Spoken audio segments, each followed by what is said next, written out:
નમસ્કાર બધાને. આજે આપણે નક્કર અવાહક ગોળા માટે વિદ્યુત સ્થિતિમાનના સૂત્રોની સમજૂતી મેળવીશું. પહેલાં સાબિત કરીશું, ત્યારબાદ તમારે સૂત્ર યાદ રાખવા પડશે. એનો ગ્રાફ પણ આપણે જોશું. બરાબર, ચલો સ્ટાર્ટ કરીએ. તો આની અગાઉ આપણે કયા કયા પદાર્થો અથવા કયા કયા તંત્ર માટે વિદ્યુત સ્થિતિમાન કઈ રીતે મળે એ જોઈ ગયા છીએ. એને થોડું ક્વિક રિવિઝન કરી લઈએ. તો પહેલાં આપણે જોયું હતું બિંદુ વિદ્યુત ભાર, એના કેસમાં હતું કે ક્યુ અપોન આર સૂત્ર અનુસાર. પછી આપણે જોયું હતું વિદ્યુત ડાયપોલ, જે સૂત્ર હતું કે ક્યુ કાઉન્સમાં અંતરનો તફાવત આર માઇનસ આર પ્લસ છેદમાં R minus into R plus. એ સૂત્ર તમારે કોઈ પણ અંતર માટે ચાલશે. પણ જો જે બિંદુ છે ઘણું દૂર આવેલું હોય તો ડાયપોલની સરખામણીમાં ડાયપોલનું જે પરિમાણ છે એ બરાબર અથવા 2a, એની સરખામણીમાં બિંદુનું જે અંતર છે ડાયપોલના કેન્દ્રથી ઓથી એ ઘણું દૂર હોય તો સૂત્ર આવશે KP cos theta by R square. બરાબર, પછી આપણે એનો ગ્રાફ પણ જોયેલો. ત્યારબાદ આપણે ભણ્યા અનંત લંબાઈના સળિયા વડે સૂત્ર, જેમાં લોગવાળું આપણને એક સૂત્ર મળ્યું હતું. બરાબર, સળિયાથી અમુક અંતર આવેલા એ અંતર અને બી અંતર દૂર આવેલા બે બિંદુ હોય તો આપણને ત્યાં આઈ થિંક કદાચ તમે ચેક કરી લેજો, સૂત્ર કંઈક આવું હતું 2k લેમડા ln a ભાગ્યા બી, કદાચ આવું કંઈક હતું. બરાબર, તમે જોઈ લેજો.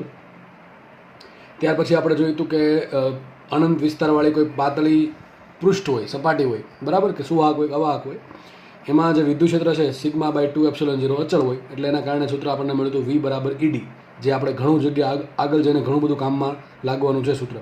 બરાબર, તો આપણે એટલે જે પદાર્થો જોઈએ એમાં માત્ર એક જ પદાર્થ આપણને એવો મળ્યો, એક જ તંત્ર એવું મળ્યું કે જેમાં વોલ્ટેજ અચળ મળે છે, જેમાં વિદ્યુત ક્ષેત્ર અચળ મળે છે અને વોલ્ટેજનો સંબંધ વિદ્યુત ક્ષેત્ર સાથે સુરેખ મળે છે, સંકલન વગરનું. બાકી બધામાં કંઈકનું કંઈક લોગ આવે છે, કે કોઈકમાં કે ક્યુ બાય આર આવે છે, બરાબર, કોઈકમાં KP cos theta by R square આવે છે, પણ આમાં સીધું જ આવે છે V બરાબર સિમ્પલ ED, V બરાબર ED. પણ આ તમને મેં કીધું તો ક્યારે વાપરી શકો તમે? જ્યારે વિદ્યુત ક્ષેત્ર અચળ હોય તો જ વાપરી શકાય, બાકી વાપરી શકાય નહીં. બરાબર, પછી આપણે આઈ થિંક જોયું હતું કવચ. બરાબર, કવચમાં કોઈ પણ ટાઈપની કવચ હોય, સુવાહક કવચ હોય કે અવાહક કવચ હોય, કવચમાં કંઈ ફરક નહીં પડે. ખાસ ગોળો આવે ને ત્યારે જોવાનું. અને મોટાભાગના લોકોના જે ક્વેશ્ચન ખોટા પડે છે ને એ ઉતાવળમાં ખોટા પડે છે. પહેલાં આપણે પછી વાત કરીએ, પહેલાં મેન વાત કરી દઈએ. તો કવચમાં આપણે સુવાહક કવચ હોય કે અવાહક કવચ હોય, કવચના બહારના ભાગમાં કેટલું વિદ્યુત ક્ષેત્ર હોય? કે ક્યુ અપોન આર, અથવા સિગ્મા સ્વરૂપે છે સિગ્મા આર બાય એપ્સિલોન 0, જેનો આપણે દાખલા પણ લાસ્ટ લેક્ચરમાં ગણાવેલો છે, આઈએમપી દાખલો. ત્યારબાદ સપાટી પર કેટલું હશે? સપાટી પર બહારના ભાગમાં નહીં પણ સપાટી પર કેટલું હોય? કે ક્યુ અપોન કેપિટલ આર. અને અંદરના ભાગમાં કેટલો હશે? કે ક્યુ અપોન કેપિટલ આર. અને સપાટી પર કે અંદરના ભાગમાં સિગ્મા સ્વરૂપે કેટલો હશે? Sigma R by epsilon 0. કેટલો હશે? Sigma R by epsilon 0. કવચના બહારના ભાગમાં વિદ્યુત ક્ષેત્ર કેટલું હશે? વિદ્યુત ક્ષેત્રમાન કેટલું હશે? કે ક્યુ અપોન સ્મોલ આર. બરાબર, કે ક્યુ અપોન સ્મોલ આર. અને આપણે સિગ્મા સ્વરૂપે લખવું હોય તો શું કરવાનું? Sigma R by epsilon 0 into R વડે ગુણો આર વડે ભાંગો તો સૂત્ર આવું મળશે, સિગ્મા કેપિટલ આર સ્ક્વેર છેદમાં એપ્સિલોન 0 ઇન્ટુ આર. તમારામાંથી જે લોકોએ આગળના લેક્ચર્સ વ્યવસ્થિત જોયા છે, યાદ છે, સમજેલા છે, એને ખબર કંઈક પડતી હશે કે હું શું બોલું છું. બાકીના લોકોને ઉપરથી જતું હશે તો ડાયરેક્ટ ઘણા લોકોએ સ્કીપે કરી નાખ્યો છે એટલો ભાગ. બરાબર, વિડીયોનું. તો હવે આપણે આજે ભણવાનું છે નક્કર અવાહક ગોળા માટે વિદ્યુત સ્થિતિમાન. બરાબર, કે ભાઈ ચલો. અને આ છેલ્લી થિયરી રહી ગઈ આપણે. નક્કર સુવાહક ગોળા માટે મેં તમને કીધું હતું, એ તમારે જાતે કીધું હતું તમને. સુવાહક ગોળો હોય તો સુવાહક ગોળાના અંદરના ભાગમાં વિદ્યુત ભાર રહી શકે નહીં, ક્યારે? હંમેશા સપાટી પર જ રહી. તો સુવાહક ગોળો કે સુવાહક ગોળાકાર કવચ કે બંનેના સૂત્ર અને આલેખ સરખો આવશે. હજી કહું છું, સુવાહક નક્કર ગોળો કે ગોળાકાર કવચ કે બંનેના સૂત્ર સરખા આવશે. તો આજે જે થિયરી ચાલવાની છે એ થિયરી કોને લાગુ પડશે? માત્ર નક્કર અવાહક ગોળાની. કોને લાગુ પડશે? ટૂંકમાં આ શબ્દ જરૂરી છે, આ શબ્દ બહુ જરૂરી છે અવાહક ગોળા માટે. બરાબર, જો કવચ આવે ફરક નથી પડતો, સુવાહક હોય અવાહક હોય, પણ ગોળો આવે ફરક પડે. સુવાહક ગોળો હોય તો સુવાહક ગોળાના અંદરના ભાગમાં વિદ્યુત ભાર રહી શકે નહીં, કેમ કે એમાં મુક્ત ઇલેક્ટ્રોન હોય અને મુક્ત ઇલેક્ટ્રોનની ગતિના કારણે વિદ્યુત ભાર બધો ક્યાં પથરાશે? બધો સપાટી પર જ એકત્રિત થાય. બરાબર, તો અવાહક ગોળામાં વિદ્યુત ભાર બધે હશે. બરાબર છે. આપણે જે ગોળો ધાર્યો છે, ધારો કે એની કદ વિદ્યુત ભાર ઘનતા ρ છે અથવા એનો કુલ વિદ્યુત ભાર Q છે. બરાબર, આપણે પહેલાં ગણતરી કરીએ. નક્કર અવાહક ગોળા માટે વિદ્યુત સ્થિતિમાન સૂત્ર શું આવે? ફટાફટ જશું. બરાબર છે. પહેલાં આપણે કામ કરીએ, બહારના ભાગમાં લઈ લઈએ. બહારના ભાગમાં કેટલું વોલ્ટેજ મળે શોધી નાખીએ. ચલો, બહારના ભાગમાં આપણે નામ આપી દઈએ. સપોઝ કે અહીં બિંદુ નંબર 3 છે, અહીં બિંદુ નંબર 2 છે, અને સપોઝ કે અંદરના ભાગમાં આપણે શોધશું બિંદુ નંબર 1 છે. બરાબર, ફટાફટ જોઈએ આપણે. તો ત્રણેય બિંદુ આગળ વોલ્ટેજ શોધવાનું છે. પહેલાં સૂત્ર શું આવે? તો કે ઇન્ફિનિટી અંતરેથી +1 કુલમ વિદ્યુત ભારને વિદ્યુત ક્ષેત્રની વિરુદ્ધમાં ત્રીજા બિંદુએ લાવવા માટે કરવા પડતા કાર્યને શું કહેવાય? વિદ્યુત ક્ષેત્રની વિરુદ્ધમાં જે કાર્ય કરવું પડે શું કહેવાય? ત્રીજા બિંદુ આગળ વોલ્ટેજ. કોની સાપેક્ષે? ઇન્ફિનિટી સાપેક્ષે. તો બહારના ભાગમાં ધારો કે જે બહારના ભાગમાં બિંદુ છે, ત્રીજું બિંદુ, એનું સેન્ટરથી અંતર કેટલું છે? આર છે. કેટલું છે આ અંતર? ટૂંકમાં આર છે. અંતર આર છે. યાદ રાખો, હંમેશા અંતર ક્યાંથી માપવાનું? ગોળાના સેન્ટરથી. ક્યાંથી માપવાનું? ગોળાના સેન્ટરથી. બરાબર, ધારો કે ત્રીજું બિંદુ છે એનું અંતર સ્મોલ આર છે. બીજા બિંદુનું અંતર કેન્દ્રથી થશે કેપિટલ આર, ત્રીજા થઈ ગઈ. અને ધારો કે આ જે બિંદુ છે એની વાત પછી કરીએ આપણે, અંદરના ભાગમાં બિંદુ છે એ જ ખાસ મહત્વનું છે આપણે આ કેસમાં. ફટાફટ જોઈ લઈએ તો આમાં કંઈ ફરક નહીં પડે. તમને ખબર છે સૂત્ર શું આવશે? V3 infinity is equal to V3 minus V infinity is equal to થશે V3 બરાબર શું છે માઇનસ સંકલન ઇન્ફિનિટી ટુ 3.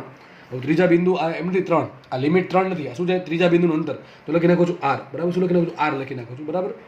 સદિશ E ડોટ dr અને વ્યવસ્થિત લખી નાખે તો આમ લખાશે V3 બરાબર માઇનસ લિમિટનો પ્લસ કરી નાખે તો શું છે R થી ઇન્ફિનિટી સદિશ E ડોટ dr બરાબર છે. હવે સદિશ E ડોટ dr છે, પેલા સદિશ કાઢવા માટે આપણને ડોટ ગુણાકાર કરવો પડે. ડોટ ગુણાકાર માટે મને ખૂણો ખબર હોવો જોઈએ. હવે આનો મિનિંગ એમ થાય કે ઇન્ફિનિટીથી R અંતર સુધી તમે વિદ્યુત ક્ષેત્રની વિરુદ્ધમાં એકમ ધન વિદ્યુતભારની ગતિ કરાવો. પણ આનો મિનિંગ એમ થાય, બેના મિનિંગ સરખા જ છે, બેનું વસ્તુ જો બેનું મૂલ્ય સરખું જ આવે છે. આનું કિંમત પણ V3 આવશે અને આની કિંમત પણ V3 આવશે, ખાલી બંને મેથેમેટિકલી અલગ અલગ રીતે રિપ્રેઝન્ટ કરેલ છે, બંનેની કિંમત સરખી જ છે. તો આનો મિનિંગ એમ થાય કે એકમ ધન વિદ્યુતભારને તમે R થી ઇન્ફિનિટી લઈ જાઓ તો વિદ્યુત ક્ષેત્ર વડે જે કાર્ય થાય એને પણ વોલ્ટેજ જ કહેવાય ત્રીજા બિંદુ આગળ બરાબર. અથવા એનાથી ઉલટું કે તમે એકમ ધન વિદ્યુતભારને ઇન્ફિનિટીથી ત્રીજા બિંદુએ લાવો વિદ્યુત ક્ષેત્રની વિરુદ્ધમાં તો એને પણ ત્રીજા બિંદુનું વોલ્ટેજ જ કહેવાય. બે વસ્તુ સરખી જ છે, બેના મિનિંગ સરખા જ છે. તો આપણે કામ કરીએ, હવે આપણે આમ વિચારશું કે એકમ ધન વિદ્યુતભાર છે એને આપણે ત્રીજા બિંદુથી ક્યાં લઈ જઈએ છીએ? અનંત અંતરે લઈ જઈએ છીએ. તો આ કેસમાં વિદ્યુત ક્ષેત્ર ક્યાં હશે વિચારો? તો ગોળાનો વિદ્યુતભાર બધો અહીંયા આખા ગોળામાં કેન્દ્રિત થયેલો છે. આપણને બધાને ખબર છે કે ગોળા વડે વિદ્યુત ક્ષેત્ર કઈ રીતે મળશે? આ પ્રમાણે ત્રિજ્યાવતી દિશામાં મળશે. તો વિદ્યુત ક્ષેત્ર પણ આ દિશામાં છે, વિદ્યુત ક્ષેત્ર પણ આ દિશામાં છે અને dr પણ એ દિશામાં છે. તો બંનેનો ખૂણો આવશે 0 ડિગ્રી. તો એ સિમ્પલ લખાવશે E dr cos 0 થઈ જશે શું સિમ્પલ E dr. શું થઈ જશે આ? E into dr. હવે મારે શોધવું એ પડે કે ગોળાના બહારના ભાગમાં વિદ્યુતભાર જો બધો અહીંયા છે, ગોળા પર બધો વિદ્યુતભાર અહીંયા છે, વિદ્યુતભાર બધો અહીંયા છે. મારે આ જગ્યાનું કામ છે એટલે માટે હું દોરતો નથી વચ્ચે બરાબર. આ પ્રમાણે બધી જગ્યાએ વહેંચાયેલો છે. જસ્ટ ખાલી તમને એટલા ભાગમાં બતાવું છું, તમારે સમજી જવાનું છે બધા ભાગમાં છે, બધા ભાગમાં વિદ્યુતભાર છે એમ સમજવાનું છે બરાબર છે. ઓકે ચલો આગળ વધીએ આપણે. તો આ બધા વિદ્યુતભારના કારણે ત્રીજા બિંદુએ વિદ્યુત ક્ષેત્ર કેટલું હોય એના માટે તમને ખબર હોવી જોઈએ. પાછલા ચેપ્ટરની થિયરી તમને આવું કીધું હતું કે ગોળા માટે બહારના ભાગમાં વિદ્યુત ક્ષેત્ર કેટલું હશે? તમને યાદ હોવું જોઈએ KQ/R². કેટલું હોવું જોઈએ? KQ/R². સપાટી પર કેટલું વિદ્યુત ક્ષેત્ર મળે? આ ખબર ન હોય તો તમારે લાસ્ટ ચેપ્ટરની થિયરી બધી વાંચી લેવી પાછી. KQ/R². અંદરના ભાગમાં કેટલી હોય તો તમને સૂત્ર આપ્યું હતું બરાબર છે. અને સ્મોલ r વડે ગુણવાનું, કેપિટલ R વડે ભાંગવાનું તો શું આવશે? KQ ઇન્ટુ સ્મોલ r છેદમાં RQ. તમને આ પ્રમાણે યાદ રાખવાનું કીધું હતું. જો યાદ રાખો ભાઈ, સૂત્ર જેમ જેમ ચેપ્ટર ચાલતા જાય છે એમ તમને ભૂલાતા જવાનું છે, આવડતા જવા જોઈએ. અને આમાં તમને એક જ વસ્તુ હેલ્પ કરશે, મેં તમને પહેલાં કીધું હતું, સૂત્ર પોથી સિવાય કોઈ રસ્તો જ નથી ફિઝિક્સમાં માર્ક્સ લાવવાનો બરાબર છે. સારામાં સારા માર્ક્સ લાવવાનો કોઈ પણ એક્ઝામ હોય પછી બરાબર છે. તમે કોઈ પણ એક્ઝામની પ્રિપરેશન કરતા હોય સૂત્ર પોથી જ તમને કામ લાગશે. સૂત્ર પોથી પ્લસ એનો જે કોન્સેપ્ટ છે બરાબર. તો ચલો બહારના ભાગમાં વિદ્યુત ક્ષેત્ર કેટલું? KQ/R² મૂકીએ ફટાફટ કિંમત. તો માટે V3 બરાબર આવશે R થી ઇન્ફિનિટી KQ/R² ઇન્ટુ dr બરાબર. આટલું થઈ ગયું. હવે તમે આગળ જસ્ટ શું કરશો? હવે KQ કોમન કાઢી લો. તો KQ કોમન કાઢી લઈએ અને ડાયરેક્ટ સંકલન કરી દઉં છું. 1/R² નું સંકલન થશે -1/R અને લિમિટ મૂકવી પડે ઇન્ફિનિટીથી R. એક વખત મૂકો -1/∞, માઇનસ માઇનસ પ્લસ મૂકો 1/R. સૂત્ર આવશે V3 બરાબર KQ/R. સિમ્પલ સૂત્ર આવ્યું KQ/R. જે આપણને કવચના કેસમાં મળ્યું છે એ જ સૂત્ર અહીંયા મળશે બરાબર. તો સીધી વાત છે. સપાટી પર કેટલું મળશે? V સપાટી પર, ચલો V સપાટી પર કેટલું મળશે? KQ/R. કારણ શું? કેમ સર કેપિટલ R કેમ મળે? અને તમે અનંત અંતરેથી તમે વિદ્યુતભારને ત્રીજા બિંદુએ લાવો તો સૂત્ર શું આવશે? KQ/r આવશે. પણ તમે અનંત અંતરેથી વિદ્યુતભારને આ બીજા બિંદુએ લાવો તો બીજા બિંદુએ લાવો અને ત્રીજા બિંદુએ લાવો, બેમાં ફરક શું? જો તમે ત્રીજા બિંદુએ લાવશો તો કેન્દ્રથી અંતર છે સ્મોલ r, અને તમે બીજા બિંદુએ લાવો તો કેન્દ્રથી અંતર કેપિટલ R છે. ફરક શું પડે? એ સ્મોલ r ની જગ્યાએ કેપિટલ R આવશે. તો સપાટી પર મળી ગયા. તો આપણને એક સાથે બે સૂત્ર મળી ગયા. બરાબર. તો જો આટલી વસ્તુ તો સાહેબ પહેલામાં આવી હતી. શેમાં આવી હતી? કવચમાં બહારના ભાગમાં વોલ્ટેજ કેટલું હોય? KQ/r. કવચની સપાટી પર વોલ્ટેજ કેટલું હોય? KQ/R.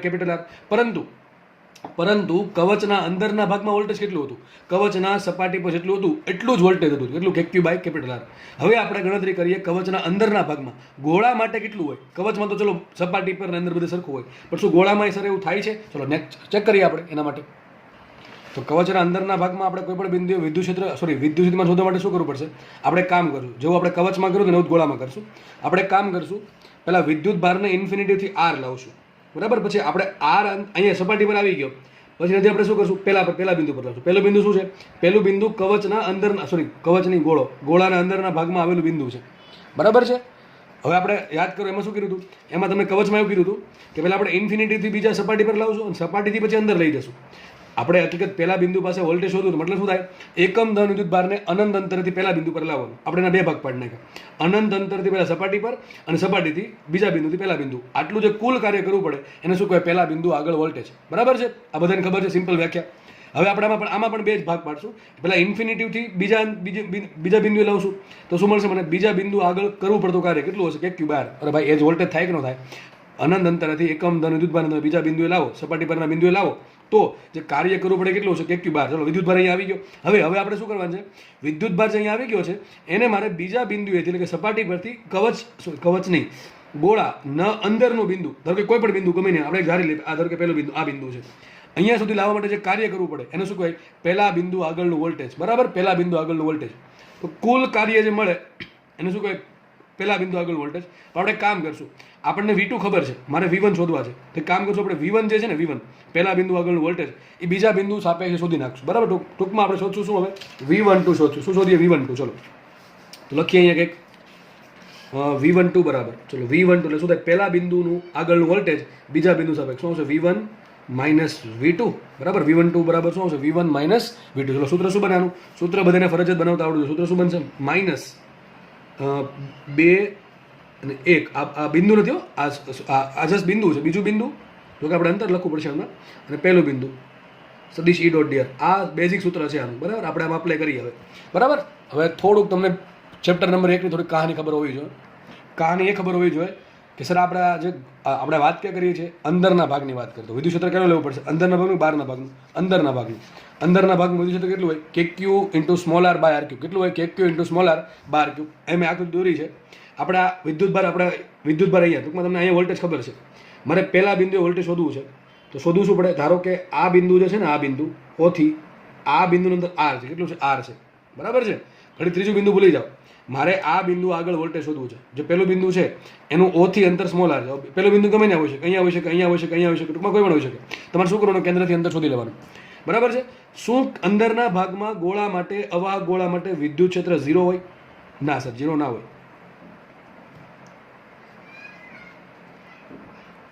બરાબર, અંદરના ભાગમાં 0 નહીં હોય. It's not equal to 0. જો સુવાહક ગોળો હોત તો અંદરના ભાગમાં વિદ્યુત ક્ષેત્ર 0 હોત. જો વિદ્યુત ક્ષેત્ર 0 હોત તો આપણે વિદ્યુત ભાર છે અનંત અંતરથી બીજા બિંદુ પર લેવા, બીજા બિંદુથી આપણે ક્યાં પહોંચાડવાનું છે, પહેલા બિંદુ પર. તો અંદરના ભાગમાં વિદ્યુત ક્ષેત્ર 0 હોય તો અંદરના ભાગમાં બળ પણ 0, અંદરના ભાગમાં બળ 0 તો કાર્ય પણ 0. મતલબ કે અંદર બીજા બિંદુથી પહેલા બિંદુ પર લાવવા કોઈ કાર્ય કરવું પડે નહીં. આવું આપણે જોયું હતું સુવાહક ગોળામાં અને ગોળાકાર કવચમાં. પણ સાહેબ અહીંયા એવું થશે નહીં. કારણ શું છે, કારણ એ છે કે આ કેસમાં અવાહક ગોળાના કેસમાં અંદર બધી જગ્યાએ વિદ્યુત ભાર છે. એટલે અંદરના ભાગમાં વિદ્યુત ક્ષેત્ર 0 નથી. તો છે કેટલું, અંદરના ભાગમાં વિદ્યુત ક્ષેત્ર સપાટી પર કેટલું હોય, KQ અપોન R².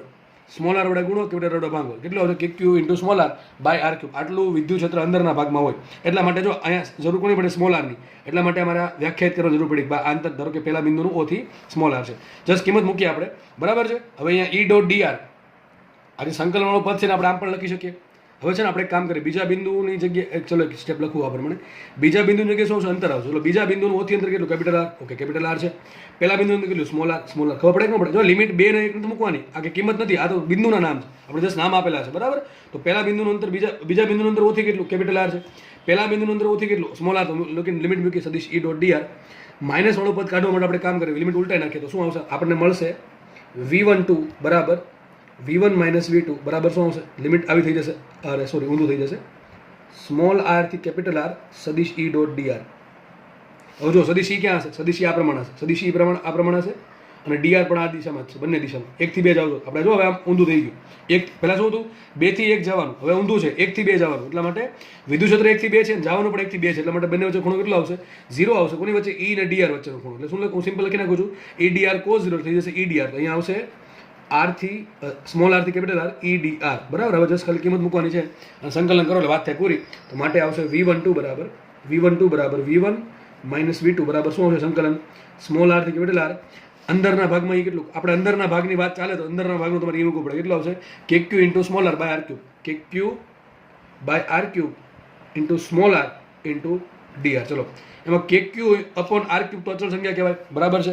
KQ અચળ, R ક્યુબ અચળ, તો સ્મોલ આપણે આખું પદ બહાર કાઢી લઈએ તો શું અહીંયા આવશે, KQ અપોન R ક્યુબ સંકલન આર ડી આર અને લિમિટ આવશે સ્મોલ આર થી કેપિટલ આર. સિમ્પલ વસ્તુ છે. આરની એક ઘાતનું સંકલન શું થાય? R square by two. તો અહીંયા એક આપણને પદ મળશે v12 બરાબર v1 માઇનસ v2 બરાબર કે ક્યુ અપોન આર ક્યુબ એનું રાખીએ અને અહીંયા શું આવશે લિમિટ વિચારો આર સ્ક્વેર બાય ટુ. શું આવશે? R square by two. Limit છોડોશો એટલે આવશે આર થી આર સંકલન કરવાનું, સોરી લિમિટ મૂકવાની છે. તો છેલ્લો આન્સર મને મળશે કે ક્યુ અપોન આર ક્યુબ કાઉન્સમાં એક કામ કરું, બે આગળ લઈ લો, બરાબર, વાંધો નહીં, પણ બે આગળ લઈ લઉં છું. એ શું આવશે? R square minus R square. આ તમારો જવાબ આવી ગયો, બરાબર છે. આ જવાબ આવી ગયો તમારો, બરાબર. આર સ્ક્વેર ની જગ્યાએ કેપિટલ આર મૂકો તો આર સ્ક્વેર માઇનસ આર ની જગ્યાએ આર મૂકો. પણ આપણને શું મળ્યું? બીજા પહેલા બિંદુ આગળ વોલ્ટેજ મળ્યું? ના, આપણને પહેલા બિંદુ આગળ વોલ્ટેજ નથી મળ્યું. આપણને પહેલા બિંદુ પાસે બીજાની સાપેક્ષે વોલ્ટેજ મળ્યું છે. પણ મારે પહેલા બિંદુ પાસે વોલ્ટેજ શોધવું છે ખાલી એકલાનું. તો કોણ સાપેક્ષ છે? ઇન્ફિનિટી સાપેક્ષ છે. જેમ આપણે બીજા બિંદુ પાસે વોલ્ટેજ મળ્યું કેટલું? કે ક્યુ અપોન કેપિટલ આર. કોની સાપેક્ષ? ઇન્ફિનિટી સાપેક્ષ છે. એ પ્રમાણે મારે પહેલા બિંદુ પાસે વોલ્ટેજ શોધવું છે ઇન્ફિનિટીની સાપેક્ષે. તો આપણે શું કરશું આમાં? આપણે પાછું એ જ કરશું કે ભાઈ v12 મને મળી ગયા. ચલો v12 કેટલા આવ્યા? v12 બરાબર v1 માઇનસ v2 કેટલા આવ્યા? ચલો ફટાફટ મૂકે કિંમત. K Q upon 2 R cube કાઉન્સમાં R square minus R square આવ્યું. આ વોલ્ટેજ પહેલા બિંદુનું છે, પણ બીજા સાપેક્ષ છે. મારે જસ્ટ ઇન્ફિનિટી સાપેક્ષ શોધવું છે. એને આપણે શું કહીએ? સિમ્પલ v1 કહીએ.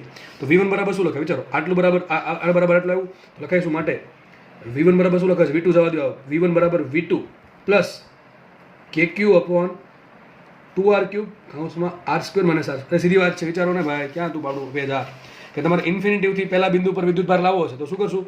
ઇન્ફિનિટીથી પહેલા બીજા બિંદુ પર લાવીએ. કેટલું કાર્ય કરવું પડે? v2 જેટલું. હવે v2 થી v1 પર લાવો, કેટલું કાર્ય કરવું પડે? v12 જેટલું. તો ઇન્ફિનિટીથી પહેલા પર લાવો કાર્ય કેટલું કરવું પડે? v2 plus v12. કેટલું કરવું પડે? v2 plus v2. આ તમને શું આપે? v1 આપે. એ જ વસ્તુ થઈ ને, જુઓ, એ જ વસ્તુ થઈ જઈએ, બરાબર છે. તો આ v2 શું બતાવે? ઇન્ફિનિટીથી બીજા બિંદુ સુધી લાવવા માટે કરવું પડતું કાર્ય આટલું છે. અને બીજા બિંદુએથી પહેલા બિંદુ પર લાવવા કરવું પડતું કાર્ય આટલું છે. તો ઇન્ફિનિટીથી પહેલા બિંદુ પર લાવવા કરવું પડતું કાર્ય કેટલું? આટલું. તેને શું કહેવાય? પહેલા બિંદુ આગળ વોલ્ટેજ. સિમ્પલ વાતો ચાલે છે, બરાબર. તો મુખ્ય કિંમત માટે v1 બરાબર, હવે આપણને v2 ખબર છે. v2 કેટલા હોય? કે ક્યુ બાય આર. કેટલા હોય? કે ક્યુ અપોન કેપિટલ આર, બરાબર છે. પ્લસ પ્લસ પ્લસ એક કામ કરી શકીએ આમાં. શું કરી શકીએ? એક કામ કરો, જો હું છે ને અહીંયા કે ક્યુ અપોન આર રાખું છું, બરાબર. કે ક્યુ અપોન આર રાખું છું. અને શું વધે? 2 આર સ્ક્વેર છે ને, 2 આર સ્ક્વેર અંદર ગુણ નાખો. ફરીથી બોલું છું, આ કે ક્યુ અપોન શું રાખીએ આપણે? કે ક્યુ અપોન રાખીએ આર, કે ક્યુ અપોન આર રાખીએ તો વધશે શું? એ 2 આર સ્ક્વેર વધશે. એ 2 આર સ્ક્વેર અંદર જવા દો તો શું આવશે? અહીંયા આર સ્ક્વેરના છેદમાં 2 આર સ્ક્વેર માઇનસ આર સ્ક્વેરના છેદમાં 2 આર સ્ક્વેર. આવું શું કામ કર્યું? મારે જસ્ટ કે ક્યુ બાય આર કોમન કાઢવા એટલા માટે. તો v1 બરાબર શું મળશે?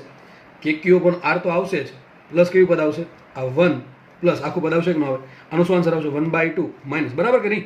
અહીંથી કે ક્યુ અપોન આર કોમન નીકળી ગયા, 1 વધે, પ્લસ એમને આ કે ક્યુ અપોન આર કોમન નીકળે, આખું કાઉન્સ વધશે કે ન વધે? એમાં જુઓ, આર સ્ક્વેર ભાંગે આર સ્ક્વેર ઉડી ગયા, શું વધે? 1/2 માઇનસ શું આવશે? R square by 2 R square. ખબર પડે કે ના પડે? અડધું પ્લસ આખું એને કહેવાય 3/2. તો અહીંયા આન્સર આવશે કે ક્યુ અપોન આર, કે ક્યુ અપોન આર કાઉન્સમાં આવશે 3/2 minus R square by 2 R square. હવે તમારા પર તમે એને કઈ રીતે યાદ રાખો છો? સૂત્ર યાદ રાખવું ફરજિયાત છે, એમાં કોઈ ચાલશે નહીં કોઈનું પણ, બરાબર છે. લખીને યાદ રહેવું પડશે. તમે આમ યાદ રાખો તો પણ ચાલે, અથવા આપણે એનો હજુ સાદુરૂપ આપી શકીએ. સાદુરૂપમાં આવું કરી શકીએ. જુઓ, એક તો આ પદ આખો ગુણ, જો પેલા 2 કોમન લઈ લો, બરાબર. 2 કોમન એટલે શું છે? કે ક્યુ અપોન 2 આર, અને આ પદ આખો ગુણ નાખો શું આવશે? 3 R square minus R square by R cube, બરાબર. તો છેલ્લો આન્સર તમારો કંઈક આવો આવશે, K Q upon 2 R cube કાઉન્સમાં આવશે 3 R square minus R square. આ તમારો જવાબ. આવું વિચિત્ર સૂત્ર મળ્યું, પણ ફરજિયાત યાદ રાખવાનું છે દરેક લોકોએ, કોઈ પણ પ્રિપરેશન કરતા હોય તો, બરાબર છે. તો v1 બરાબર શું આવશે? K Q upon 2 R cube કાઉન્સમાં 3 R square minus R square. આ અંદરના ભાગમાં વોલ્ટેજ મળ્યું, ગોળાના અંદરના ભાગમાં. મને એમ કહો, ચલો આપણે ડિટેલમાં ચર્ચા કરીએ, અલગ પેજ જ લેવું પડશે હવે. તો છે ને, હવે આપણે બધા સૂત્ર ભેગા કરી દઈએ. આઈ થિંક આપણે કદી સ્ટાર્ટ કર્યું હતું? ઘણી મોટી થિયરી છે આ. અહીંથી સ્ટાર્ટ કર્યું હતું બહારના ભાગમાં. ચલો ફટાફટ લખું છું. બહારના ભાગમાં વોલ્ટેજ કેટલો આવે? v બહારના ભાગમાં વોલ્ટેજ કેટલો છે? સિમ્પલ, એ તો યાદ રાખવું ઇઝી છે. કે ક્યુ ઓપન સ્મોલ આર. જે સ્મોલ આર છે કેવા છે? આર કરતાં મોટા, તો બહારના ભાગ થાય. સપાટી પર વોલ્ટેજ કેટલો આવે? આરામથી મળી જાય. જો તમે કઈ રીતે મળે સપાટી પર? જ્યારે તમે સ્મોલ આર બરાબર આર મૂકી દો તો શું મળે? કે ક્યુ બાય કેપિટલ આર મળશે. અહીંયા છે આર સ્મોલ આર બરાબર આર. અથવા જો તમે એક આપણે કહેવું છેલ્લે સાબિત કર્યું અંદરના ભાગવાળું છું, અહીંયા છે. જો એક કામ કરો ને ભાઈ, અહીંયા તમે વિચારી જોજો. અહીંયા જો આપણે આ પ્રમાણે ધાર્યું હતું કે આ ગોળો છે, બરાબર. આ સેન્ટર ઓ થઈ ગયું. પેલું બિંદુ કંઈક અહીંયા કંઈક હતું અને બીજું બિંદુ અહીંયા કંઈક હતું. આ અંતર કેટલું? સ્મોલ આર છે, પણ આખું અંતર કેટલું? આટલું અંતર કેપિટલ આર થઈને ત્રીજા જેટલું. એક કામ કરીએ ને, જ્યારે પહેલું બિંદુ બીજું બિંદુ બની જાય, પહેલું બિંદુ છે જ્યારે બીજું બિંદુ બની જાય ત્યારે સ્મોલ આર બરાબર કેપિટલ આર થાય કે ન થાય? સિમ્પલ વસ્તુ વાત છે. ફરીથી કહું છું, જ્યારે પહેલું બિંદુ છે બીજું બિંદુ બની જાય, ટૂંકમાં બંને બિંદુ એક જ હોય, તો સ્મોલ આર બરાબર કેપિટલ આર થાય. તો કામ કરીએ ને, આ તમે સ્મોલ આર બરાબર કેપિટલ આર મૂકો તો લખો અહીંયા જો સ્મોલ આર બરાબર કેપિટલ આર લેતા શું વધશે વિચાર, તમે જાતે વિચારી જુઓ. 3r² માઇનસ શું આવશે, r² આવશે, તો 3r² માઇનસ r², 2r² શું આવશે, આવું આવશે કે ન આવે, kq upon 2r³ કૌંસમાં 3r² માઇનસ r² શું આવશે, 2r². ટૂટું ઉડી ગયા, શું આવ્યું, kq બહાર એવું ન બેઠું સૂત્ર આવે છો. તો તમે આ સૂત્ર પરથી પણ સપાટી પર મેળવી શકો છો, અને બહારના ભાગમાં જે સૂત્ર હતું બરાબર છે એના પરથી પણ તમે સપાટી પર તમને મળી જ જશે, બરોબર કે નહીં. તો સપાટી પર વોલ્ટેજ કેટલો આવશે, kq બહાર આવશે. હવે ખાસ અંદરના ભાગની વાત હતી કે ભાઈ અંદરના ભાગમાં વોલ્ટેજ કેટલું આવે છે, ઘણા બધા પેજ ભેગા થઈ ગયા. લખીએ આપણે, જો કે યાદ રહેવું જોઈએ તમને. અંદરના ભાગમાં વોલ્ટેજ કેટલો આવશે, kq upon 2r³ કૌંસમાં 3r² માઇનસ r². કોઈ બી રીતે યાદ રાખવાનું છે. અહીંયા સ્મોલ આરની કિંમત કેપિટલ આર કરતાં નાની છે, બરાબર. આવું સૂત્ર મળે આપણને. તો જો પહેલામાં શું થતું હતું, જો કોના કેસમાં, કવચના કેસમાં જેટલું સપાટી પર હતું એટલું જ તે અંદરના ભાગમાં હતું, પણ અહીંયા થોડું કંઈક અલગ આવે છે. હવે આમાં છે ને એક પ્રશ્ન બહુ પૂછે, આ લોકોને બહુ એક પ્રશ્ન બહુ આમ ચાહત ધરાવતો છે, એ છે કે ભાઈ ગોળાના કેન્દ્ર પર વોલ્ટેજ કેટલું લે સર, તમે નવી લેવા પાછું ક્યાં, ગોળાના કેન્દ્ર પર. સર કેન્દ્ર પર તો હોય તો શું થાય, ભલે મને કહો ગોળાનું કેન્દ્ર ક્યાં હોય, ગોળાના અંદરના ભાગમાં હોય, બહારના ભાગમાં હોય. અંદરના ભાગમાં પહેલી વાત તો અહીં કેન્દ્ર છે, તો પહેલી વાત તો સૂત્ર કયું આવશે, અંદરના ભાગમાં વાપરવું, બહારના ભાગમાં આપણે સૂત્ર આપણે વાપરવું પડશે. આ કેન્દ્ર પર મારે વોલ્ટેજ શોધવું હોય ગોળાના, તો મારે સૂત્ર વાપરવું પડશે, કારણ કે કેન્દ્ર છે અંદરના ભાગમાં હોય ગોળાના. હવે મને એમ કહો, તમે કેન્દ્રથી જેમ જેમ દૂર જાઓ એમ આર વધતું જાય, એટલે જો r² વધશે, r² જો આ પદ બધું અચળ, kq બાય 2r³ અચળ, આ 3r² અચળ, આપણા હાથમાં ખાલી સ્મોલ આર છે. જેટલું સ્મોલ આર મોટું એટલું r² મોટું, ટૂંકમાં જેટલું r² મોટું એમ બાદબાકી વધારે થશે. તો આગળના પદમાંથી પાછળનું પદ વધારે બાદ થશે. જેમ જેમ r મોટું થતું જાય એમ બાદબાકીનો આન્સર ઘટતો જશે. તો અંદરના ભાગમાં જે વોલ્ટેજ છે એ ઘટતું જાય. ટૂંકમાં આના પરથી આપણને એક બધું જાણવા એ મળે કે ગોળાના કેન્દ્રથી જેમ જેમ દૂર જશું એમ વોલ્ટેજ ઘટતું જશે. ગોળાના કેન્દ્રથી જેમ જેમ દૂર જશું એમ વોલ્ટેજ ઘટતું જશે, બરાબર, વોલ્ટેજ ઘટતું જશે. એ વસ્તુ ખબર પડી ગઈ. બીજી વાત, હવે આપણે કેન્દ્ર પર જ વોલ્ટેજ શોધવું છે. તો સ્મોલર માપ્યું ક્યાંથી, સ્મોલ આર આપણે ક્યાંથી માપીએ છીએ, કેન્દ્રથી. સ્મોલ આર ક્યાંથી માપીએ, કેન્દ્રથી. તો મને એમ કહો મારે કેન્દ્ર પર જ વોલ્ટેજ શોધવું હોય તો કેન્દ્રથી અંદર કેટલું, 0. તો શું લખવું પડે અહીંયા, એમ લખવું પડે કે v કેન્દ્ર પર વોલ્ટેજ શોધવા માટે, હું ડાયરેક્ટ લખું છું, જો તમે આવું જાતે ગણતરી કરી દઉં છો અહીંયા કંઈક, તો કેન્દ્ર પર વોલ્ટેજ શોધવા માટે સ્મોલ આર બરાબર શું મૂકવું પડે, સ્મોલ આર બરાબર 0 મૂકવું પડે કે ન મૂકવું પડે, સ્મોલ આર બરાબર મૂકવું પડે 0. તો વિચારો આર બરાબર 0 મૂકો તો પદ કયું વધશે, kq upon 2r³ કૌંસમાં 3r². આવું વધશે કે ન વધે, સિમ્પલ આવું વધશે. માં જુઓ અહીંયા kq 3r² બાય 2r³, અહીંયા ઉપર r², નીચે r³, તો નીચે હજી r વધે કે ના વધે, તો શું વધશે, 3kq upon 2r. ફરીથી કહું છું 3kq upon 2r. અહીંયા આવશે આવું કંઈક 3kq upon 2r. આટલું થઈ ગયું ક્યાં, કેન્દ્ર પર, બરાબર. કેન્દ્ર શું છે, r સ્મોલ આર બરાબર 0 છે, અને સપાટી પર r બરાબર r હોય, બરાબર કે નહીં. અંદરનો ભાગ હોય તો r ની કિંમત કેટલી હોય, 0 કરતાં વધારે અને કેપિટલ કરતાં ઓછી, અને બહારનો ભાગ હોય તો r ની કિંમત r કરતાં વધારે હોય. તો સિમ્પલ બધી વાત ચાલે છે, બરાબર છે. સર આવું તો કંઈક દેખાય છે, kq બાય r તો એ દેખાય છે સપાટી પર.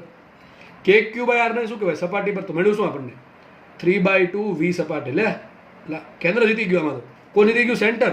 કેમ, સેન્ટર પર વોલ્ટેજ સપાટી કરતાં 1.5 ગણું હોય, બરાબર નહીં. તો કેટલું હશે, 1.5 ગણું કોના કરતાં, સપાટી કરતાં. હમણાં મેં તમને કહી રહ્યો છું જસ્ટ થોડાક સમય પહેલાં કે જેટલું આર મોટું એટલું વોલ્ટેજ નાનું. અંદરના ભાગની વાત છે. જેમ આર વધશે એમ r² વધે, એમાં બાદબાકીનો જવાબ ઘટે એટલે ગુણાકાર ઘટે, એટલે v અંદરના ભાગમાં ઘટતું જાય. તો વિચારો ને ભાઈ, જેટલું r નાનું એટલું વોલ્ટેજ મોટું. સૌથી ઓછામાં ઓછું r કેટલું, 0. તો સૌથી વધારે વોલ્ટેજ ક્યાં હશે, કેન્દ્ર પર હશે. સૌથી વધારે વોલ્ટેજ કેન્દ્ર પર હશે. જેમ કેન્દ્રથી દૂર ગયા, સપાટી પર આવ્યા, વોલ્ટેજ ઓછું થઈ ગયું. હજી બહાર જશો તો વોલ્ટેજ 1/r અનુસાર ઘટે. શું લખાય, બહારના ભાગમાં વોલ્ટેજ 1/r મુજબ ઘટે છે.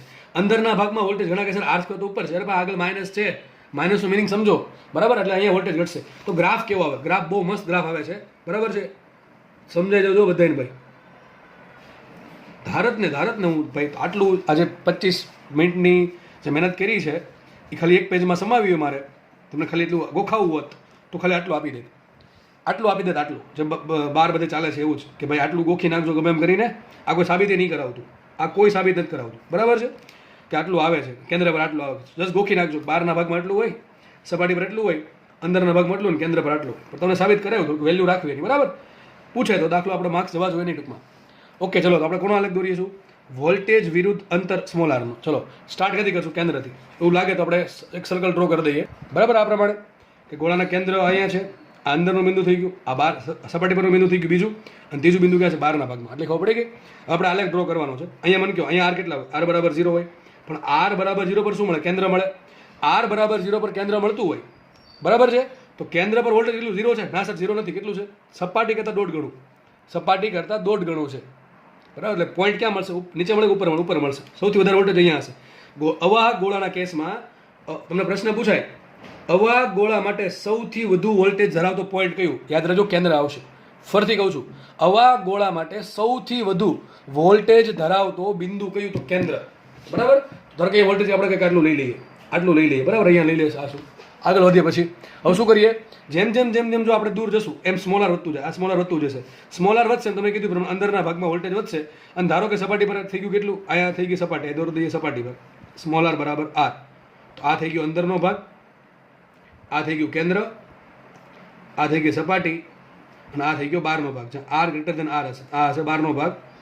અને એ લખી નાખે small R is less than R, જ્યાં અંદરનો ભાગ થઈ ગયો. ટૂંકમાં આ કેન્દ્ર થઈ ગયું, આ સપાટી થઈ ગઈ. બેની વચ્ચે અંદરનો ભાગ આવશે અને સપાટીની બહારનો ભાગ આવશે. તો કેન્દ્ર પર સપાટી પર વોલ્ટેજ ધારો કે અહીંયા આટલો મળશે. ધારો કે આ છે ને, એ શું છે? સપાટીનું વોલ્ટેજ આટલું. કેટલું છે? વી સપાટી. વી સપાટી કેટલું આવે? કે ક્યુ બાય આર. કેટલું આવે? કે તમે છે ને આલેખમાં બધું વ્યવસ્થિત લખજો ભાઈ. આલેખમાં હું જે શોર્ટ લખું તમે આખું લખજો કે સપાટી પર આ સપાટીનું બિંદુ થાય કે ન થાય? આર બરાબર આર પર, બરાબર. સપાટીનું બિંદુ થશે તો વોલ્ટેજ કેટલું છે? વોલ્ટેજ છે કેટલું? કે ક્યુ બાય કેપિટલ આર. કેન્દ્ર પર કેટલું છે? કે કેન્દ્ર પર છે 3/2 કે ક્યુ બાય આર, સપાટી કરતાં 1.5 ગણું, બરાબર. પોઈન્ટ ઉપર આવશે. જેમ જેમ જેમ તમે નીચે જશો એમ વોલ્ટેજ ઘટતું જશે. કંઈક આલેખ તમને કંઈક આ ટાઈપનો મળશે. તમે આરની કિંમત મૂકતા જાઓ અને આ પ્રમાણે આલેખ દોરતા જાઓ, અલગ અલગ અલગ કિંમત મૂકતી જવાની. તમને કંઈક આલેખ આ ટાઈપનો મળશે, થોડોક પરવલય જેવો મળશે, બરાબર. આ ટાઈપનો, બરાબર. કંઈક થોડોક થોડોક આમ તેમ થઈ ગયો છે. આ પ્રમાણે છે. બહારના ભાગમાં તો ઘટે જ છે વેસ્ટ પ્રમાણે, બરાબર. અહીંયા શું હશે? વી પ્રપોર્શનલ ટુ 1/r હશે. અહીંયા કેટલું વોલ્ટેજ હશે? અહીંયા વોલ્ટેજ હશે સપાટી પર. વી સપાટી કેટલું આવશે? K Q by capital. અહીંયા વી કેન્દ્ર કેટલું આવશે? સેન્ટર પર વોલ્ટેજ હશે સપાટી કરતાં 1.5 ગણું, એટલે 1.5 ટાઈમ્સ સપાટી, અથવા કેટલું આવશે? 1.5 ટાઈમ્સ કે ક્યુ બાય આર, અથવા 3/2 ટાઈમ્સ કે ક્યુ બાય આર. ઓકે. તો જો સૌથી વધુ વોલ્ટેજ ગોળાના કેન્દ્ર પર. જેમ જેમ જેમ જેમ બહાર જાઉં છો એમ વોલ્ટેજ ઘટે છે.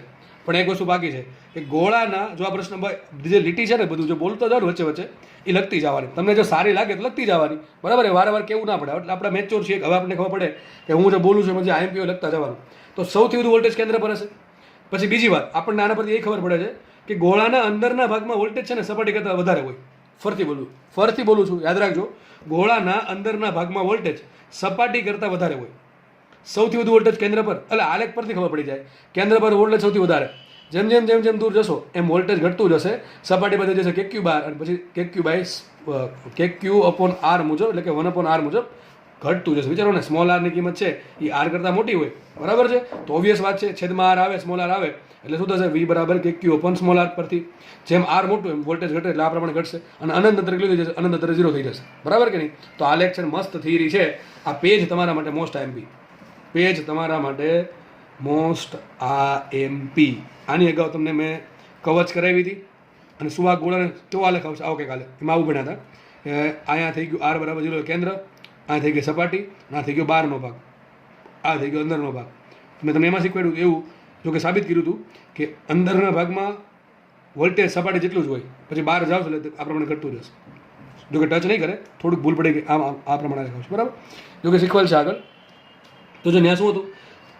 કવચના ભાગ, કવચ માટે આમ લખી શકાય, કવચના અંદરના ભાગમાં વોલ્ટેજ સપાટી જેટલું હોય, ત્યારે ગોળા, અવાહક ગોળા માટે અંદરના ભાગમાં વોલ્ટેજ કવચ સપાટી કરતાં વધારે હોય, બરાબર કે નહીં? આટલી વસ્તુ યાદ રાખજો, ખાસ આલેખ ભાઈ. અને કોને લાગુ પડે? હું મોટા અક્ષરે લખું છું, મોટા અક્ષરે. અવાહક ગોળા માટે, માત્ર ને માત્ર અવાહક ગોળા માટે. સુવાહક ગોળા માટે આ જ આલેખ, કવચવાળો આલેખ છે એ જ સુવાહક ગોળાને લાગુ પડશે. ઓકે. તો મોસ્ટ આઈએમપી થિયરી છે, સાબિતી સહિત. બાકી આ 5 મિનિટનું કામ હતું ખાલી એટલું સમજાવવાનું. તો ભાઈ આપણે લગભગ અડધી કલાક લીધી છે આમાં, કે ભાઈ તમને થોડુંક એક મગજમાં ઉતરે અને આમ થોડુંક એક યાદ રહે એટલા માટે. બાકી તો ભાઈ 5 મિનિટનું જ કામ હતું કે બધું સમજાવવા માટે. સૂત્ર ગોખાઈ દેવાના, આલેખ આપી દેવાનું, દાખલા ગણાઈ દેવાના, વાત થઈ ગઈ પૂરી. પણ આપણે એવું કરતા નથી, બરાબર. And you know that it very well. Okay, આપણે આગળ વધીએ. હવે ફટાફટ એક ક્વેશ્ચન સોલ્વ કરી નાખીએ. એનો દાખલો થોડોક મોટો છે એટલે ટૂંકમાં બધું આમાં ઘણું બધું શીખવા મળશે. જો શું કહે છે, જો આર ત્રિજ્યાના સમાન રીતે વિદ્યુત ભારિત વિદ્યુત ભારિત અવાહક ગોળાની સપાટી પર વિદ્યુત સ્થિતિમાન V0 છે. સપાટી પર તમને વોલ્ટેજ આપ્યું કેટલું V0. આગળ લખે છે આ ગોળા માટે 3V0/2, 5V0/4, 3V0/4 અને V0/4 સપાટીઓ ત્રિજ્યા અનુક્રમે R1, R2, R3 છે. તો 4 ઓપ્શન આપ્યા. 4 ઓપ્શનમાંથી એક સાચો ઓપ્શન આપણે ટીક કરવાનો છે. બરાબર. દાખલો જેમાં પૂછેલ દાખલો છે. દાખલો બહુ મસ્ત દાખલો હતો. બરાબર છે. ફટાફટ જોઈ લઈએ આપણે શું કહેજો આપણને. સપાટી પર વોલ્ટેજ આપણને આપ્યું કેટલું V0. તો લખીએ આપણે સપાટી માટે V સપાટી એટલે કે R બરાબર કેપિટલ R પર કેટલું વોલ્ટેજ છે V0 આપ્યું. પહેલો ક્વેશ્ચન એવો છે તમારે શોધવાનું છે R1, R2, R3 અને R4 આ સેન્ટરથી અંતર આપેલા ત્રિજ્યા આપેલ છે ત્યાં વોલ્ટેજ આટલા આપેલ છે. ટૂંકમાં તમારે કરવાનું શું છે આ ચારે ચાર વોલ્ટેજ કયા કયા અંતરે મળે કેન્દ્રથી શોધવાનું છે. ચલો પહેલું વોલ્ટેજ શું આવ્યું પહેલું લખીએ આપણે. પહેલું આપણે આના V1 આપી દઈએ નામ V1 આપી દે. આ V1, V2, V3, V4 આ ચારે ચારનું તમારે કેન્દ્રથી અંતર કે ત્રિજ્યાઓ શોધવાની છે ભાઈ. બસ ઓટોમેટિક ઓપ્શન સોલ્વ થઈ જશે. તો V1 બરાબર શું આવ્યું આપણને 3V0/2. વિચારો હમણાં જ કરાવ્યું આ તો. અને સર તો હમણાં કરાવ્યું છે. આટલું વોલ્ટેજ ક્યાં મળે આને એમ લખાય 3/2 V સપાટી. અરે સર તો હમણાં આવ્યું ક્યાં મળે આટલું વોલ્ટેજ કેન્દ્ર પર. ક્યાં મળશે કેન્દ્ર પર. આપણને ખબર છે કે V કેન્દ્ર કેટલું હોય V કેન્દ્ર હોય સપાટી કરતાં 1.5 ગણું. V સપાટી કરતાં 1.5 ગણું હોય તો R1 શું આવશે R1 0 આવશે. ખબર પડે કે ન પડે એટલે ટોપા સિમ્પલ વાત થાય છે. હું એમ કહું આટલું વોલ્ટેજ ક્યાં હોય સપાટી પર હોય કે કેન્દ્ર પર હોય કેન્દ્ર પર હોય. આ V0 સપાટી પર વોલ્ટેજ છે. એનથી 1.5 ગણું વોલ્ટેજ ક્યાં હોય કેન્દ્ર પર. તો કેન્દ્રનું કેન્દ્રથી અંદર કેટલું R1 0 મળી ગયું. ચલો એક વસ્તુ પૂરી. બીજું સોલ્વ કરીએ આપણે. V2 કેટલા આપ્યા મને V2 આપ્યા છે મને 5V0/4 5V0/4. મને એક વસ્તુ કહો તમને જોઈને ખબર પડી જવું જોઈએ કે આ જે વોલ્ટેજ છે એ સપાટીની અંદરના ભાગમાં બહારના ભાગમાં. તમે વિચારીને કે હું શું પ્રશ્ન પૂછું છું એનો આન્સર શું આવે. ફરીથી કહું છું આ 5V0/4 એ જે વોલ્ટેજ છે એ જે બિંદુ છે એ આટલું વોલ્ટેજ ધરાવતું જે બિંદુ છે એ સપાટીથી અંદર હશે કે બહાર હશે. વિચારીને કહો તો મને. સપાટીની અંદર હશે. કારણ શું કારણ એ છે ભાઈ કે જો સપાટી પર વોલ્ટેજ કેટલું હોય હમણાં ગ્રાફ દોરાયો છે આ પ્રમાણે ગ્રાફ હતો કે નહીં બરાબર. સપાટી પર વોલ્ટેજ કેટલું V0 હોય. સપાટીના અંદરના ભાગમાં વોલ્ટેજ કેટલું V0 કરતાં વધારે. સપાટીના બહારના ભાગમાં વોલ્ટેજ કેટલું V0 કરતાં ઓછું. તો તમે 5/4 કરો છો તો 1.25 થાય ન થાય. તો 1.25 V0 સપાટી પર વોલ્ટેજ કેટલું 1 V0 છે બરોબર કે નહીં. કેન્દ્ર પર કેટલું 1.5 V0 ક્યાં આવે સપાટીના અંદરના ભાગમાં કેન્દ્ર અંદર જ હોય બરાબર છે. હવે આ જે બિંદુ છે 1.25 V0 વાળો બરાબર એ ક્યાં હશે સપાટીના અંદરના ભાગમાં હોય. કારણ શું અરે કારણ એ છે કે અંદર જે વોલ્ટેજ છે કેટલું છે 1.25 V0. ટૂંકમાં વોલ્ટેજ V0 કરતાં વધારે કેટલા ગણું વધારે છે 1.25 ગણું. આ બિંદુ ક્યાં હશે અહીં કંઈક વચ્ચે હશે. જો કેન્દ્ર પર કેટલું છે 1.5 V0 છે બરોબર છે. કેન્દ્ર પર વોલ્ટેજ 1.5 V0 છે. સપાટી પર કેટલું છે V0 વચ્ચે કે કેટલું હશે વચ્ચે ગમે આપણે પોઈન્ટ શોધવાનો છે કે ત્યાં કેટલું હશે 1.25 V0. આ બિંદુ ક્યાં આવે સિમ્પલ વાત છે ક્યાં આવે ગમે એની અંદર હશે. કેટલા અંતરે શોધવાનું છે તો મને એમ કહો મારે V2 બનાવી દીધા છે મારે ત્રિજ્યા શોધવાની છે. તો એવું કંઈ સૂત્ર છે કે જે અંદરના ભાગમાં તમને વોલ્ટેજ આપે. આ સૂત્ર છે. સૂત્ર કયું છે હમણાં ભણાવ્યું એ પ્રમાણે અંદરના ભાગમાં વોલ્ટેજ કેટલું હોય KQ/2R³ કૌંસમાં 3R² - R². આપણને અહીંયા R બરાબર શું R2 આપ્યા ને. આ જે પણ પોઈન્ટ પર આટલું વોલ્ટેજ હશે એને આપણે સ્મોલ r કહીએ કેન્દ્રથી. એ કેટલું આપ્યું છે R બરાબર R2 આપ્યા બરાબર કે નહીં. વોલ્ટેજ આપ્યું કેટલું 5V0/4. આપણે એવું શું થાય મોટા ભાગના દાખલા શું આપે તમને R આપી દે તમને વોલ્ટેજ પૂછે. પણ આમાં શું કર્યું છે વોલ્ટેજ આપ્યું છે ને સ્મોલ r શોધવાનું છે. વોલ્ટેજ આપી દીધું સ્મોલ r શોધવાનું છે. સૂત્ર આવી ગયું. આ પહેલા એ ખબર પડી કે સર આ સૂત્ર કેમ આપ્યું. આપણી પાસે 3 સૂત્ર છે સપાટીનું બહારના ભાગનું અંદરના ભાગનું. પહેલા ખબર પડી છે કે સૂત્ર આ જ કેમ આવ્યું કારણ મેં તમને કહી દીધું બરાબર. વોલ્ટેજ છે સપાટી કરતાં વધારે છે ક્યાં વધારે હોય ગોળાના કેસમાં. આવા ગોળાના કેસમાં વોલ્ટેજ સપાટી કરતાં વધારે ક્યાં હોય અંદરના ભાગમાં હોય. એટલા માટે સૂત્ર આપણું અંદરના ભાગનું. વોલ્ટેજ આપ્યું કેટલું 5V0/4 મૂકીએ 5V0/4 બરાબર. આ શું આવશે KQ/2R³ કૌંસમાં 3R² - R². R² ની તમે R2 લખો તો પણ ચાલશે. ઓકે સોરી દેખાણું કદાચ નહીં હોય તો મેં શું કર્યું અંદરના ભાગમાં વોલ્ટેજ આટલું મૂકી દીધું છે. આપણે આ V0 ને KQ V0 લખાઈશું આપણે લખી શકીએ અહીંયા V0 બરાબર શું લખાય સપાટીનું વોલ્ટેજ V0 બરાબર V સપાટી બરાબર શું છે KQ/કેપિટલ R. મૂકી દે કિંમત બરાબર. તો મૂકો કિંમત ચલો આ 5/4 એમ રાખો ફટાફટ ગણીએ આપણે. V0 બરાબર શું મૂકશું KQ/કેપિટલ R બરાબર શું આવશે અહીંયા KQ/2R³ કૌંસમાં શું આવશે અહીંયા 3R² - R². મેં R બરાબર R2 મૂકી દીધા. R બરાબર શું મૂકી દીધા R2. ડાયરેક્ટ આપણને R2 જ મળે બરાબર. હવે જો ગણતરી સાદુરૂપ આપવાનું છે. અહીં KQ ઉડી ગયા. અહીંયા જો R³ છે R³ ઉપર આવશે તો R³ ઉપર આવે શું થાય ઉપર અહીંયા R³ નીચે R તો ઉપર R² વધે અને 2 વડે ભાગ અહીંયા આવશે અહીંયા શું વધે 5R²/2. સિમ્પલ વસ્તુ છે. શું છે અહીંયા 5R²/2 = શું છે 3R² - R². તો સાબિત થશે અહીંયાથી r2 બરાબર જો આને આમ લાવો ને આને આમ લાવો, આ 3r² થઈ ગયા, 3r² થઈ ગયા, માઇનસ 5/2 શું કે અઢી કહેવાય ને 2.5r². સિમ્પલ વસ્તુ છે. 3માંથી અઢી કેટલા વધે? અડધું વધે કે ન વધે? તો r2² બરાબર શું આવશે? 0.5r² અથવા r²/2. તો સાબિત શું થયું? r2 બરાબર આવશે r/√2. આવ્યા કે નહીં ઓછા? જો કેટલા આવ્યા? r2 બરાબર r/√2. ટૂંકમાં અહીંયા કેટલી ત્રિજ્યા હશે? અહીંયા ત્રિજ્યા હશે r/√2. અહીં ત્રિજ્યા કેટલી? r1 આપણને આપ્યા 0, r1 0 મળ્યા, r2 કેટલા મળ્યા? r/√2. ચલો અહીંયા કેટલા આવશે? r બરાબર r આવશે. સમજ પડે કે ન પડે? હજી દાખલો 2 જ ગણ્યા છે, બરાબર. હજી આપણે નેક્સ્ટ દાખલો જોઈએ છું, કારણ કે આપણે તમને 4 વસ્તુ પૂછી, r1 r2 r3 r4. દાખલો ગણતા વાર ઓછી લાગે, પણ એના માટે તમને ગણતરી આવડવી જોઈએ. આ તો તમને સમજાવવું જોઈએ, વધારે વાર લાગે. બાકી ગણતા બહુ ઇઝીલી સોલ્વ થઈ જાય, બરાબર. ફટાફટ આપણે r3 અને r4 શોધી આવે. ચલો તો હવે નેક્સ્ટ લઈ લઈએ આપણે r3 માટે. જો v3 કેટલા આવ્યા? ટૂંકમાં r3 માટે વોલ્ટેજ કેટલું છે? 3v0/4. કેટલું છે? v0 કરતાં ઓછું વધારે. અને સિમ્પલ વાત છે, 0.75 v0 થાય કે ન થાય? 3/4 ને કહેવાય 0.75. એક વસ્તુ બાકી છે કે જે ત્રીજો પોઈન્ટ આપ્યો મને, જે ત્રીજા r3 છે ને વોલ્ટેજ v0 કરતાં ઓછું છે. હવે v0 કરતાં વોલ્ટેજ ઓછું ક્યાં આવે? બહારના ભાગમાં. સપાટી કરતાં વોલ્ટેજ ઓછું ક્યાં હોય? બહારના ભાગમાં હોય. તો સૂત્ર કયું આવશે અહીંયા? બહારના ભાગનું. ધારો કે અહીંયા આપણે બહારના ભાગમાં સૂત્ર શું આવશે? v બહારના ભાગમાં ગોળા માટે સૂત્ર શું આવે? kq/r. બરાબર કે નહીં? તો ચલો મૂકી દઈએ આપણે. તો સૂત્ર અહીં મૂકી દઈએ. v બહારના ભાગમાં આપ્યું કેટલું? 3v0/4. કેટલું આપ્યું? 3v0. ભાઈ સમજ પડે છે ને બધાને? શું કહું છું તમને? v3 આપી દીધું, વોલ્ટેજ આપ્યું, ત્રિજ્યા શોધવાની છે. પણ એ નક્કી પહેલાં એ કરવું પડે, વોલ્ટેજનું સૂત્ર વાપરતા પહેલાં, કે બિંદુ કયા ભાગમાં હશે, બહારના ભાગમાં, અંદરના ભાગમાં, સપાટી પર. એના પરથી આપણને વોલ્ટેજનું સૂત્ર ખબર પડવું પડે. હવે નક્કી આમ થાય કે વોલ્ટેજ જો v0 કરતાં વધારે હોય તો બિંદુ અંદરના ભાગમાં હોય, અને વોલ્ટેજ જો v0 કરતાં ઓછા હોય તો બિંદુ બહારના ભાગના હોય. એ ખબર પડ્યા પછી તમારે 10 સૂત્રમાં કિંમત મૂકવાની છે. તો v બહારના ભાગમાં આપ્યું કેટલું આપણને? 3v0/4 બરાબર શું છે? kq/r. પણ અહીંયા આપણા કેસમાં સ્મોલર શું છે? સ્મોલર છે r3. સ્મોલર તમને r3 આપેલા હતા. સ્મોલર બરાબર r3 આવશે. મૂકી દઈએ અહીંયા kq/r3. આટલી ખબર પડી કે આગળ વધીએ જસ્ટ. હવે પતરી જ ગયું છે. 3/4 v0 કેટલા આવશે? kq/R બરાબર છે. v0 શું છે? સપાટી પરનું વોલ્ટેજ કેટલા આવશે? kq/r. So capital r is equal to kq/r3. આ તો જોઈને ખબર પડી જાય. kq ઉડી ગયા તો શું આવશે અહીંયા? 4r/3. શું આવશે? r3 બરાબર r3 બરાબર આવશે 4r ભાગ્યા, અરે શું કીધું? 4r/3 એટલે કેટલું આવશે? r3 બરાબર આવશે 1.33r. એવું કે નહીં? બહારના ભાગમાં જો ઓકે મળી ગયું. છેલ્લી વાત કરી દઈએ, તો કે તો જોઈને ખબર પડી જવી જોઈએ. ચોથું વોલ્ટેજ કેટલું છે? v0/4.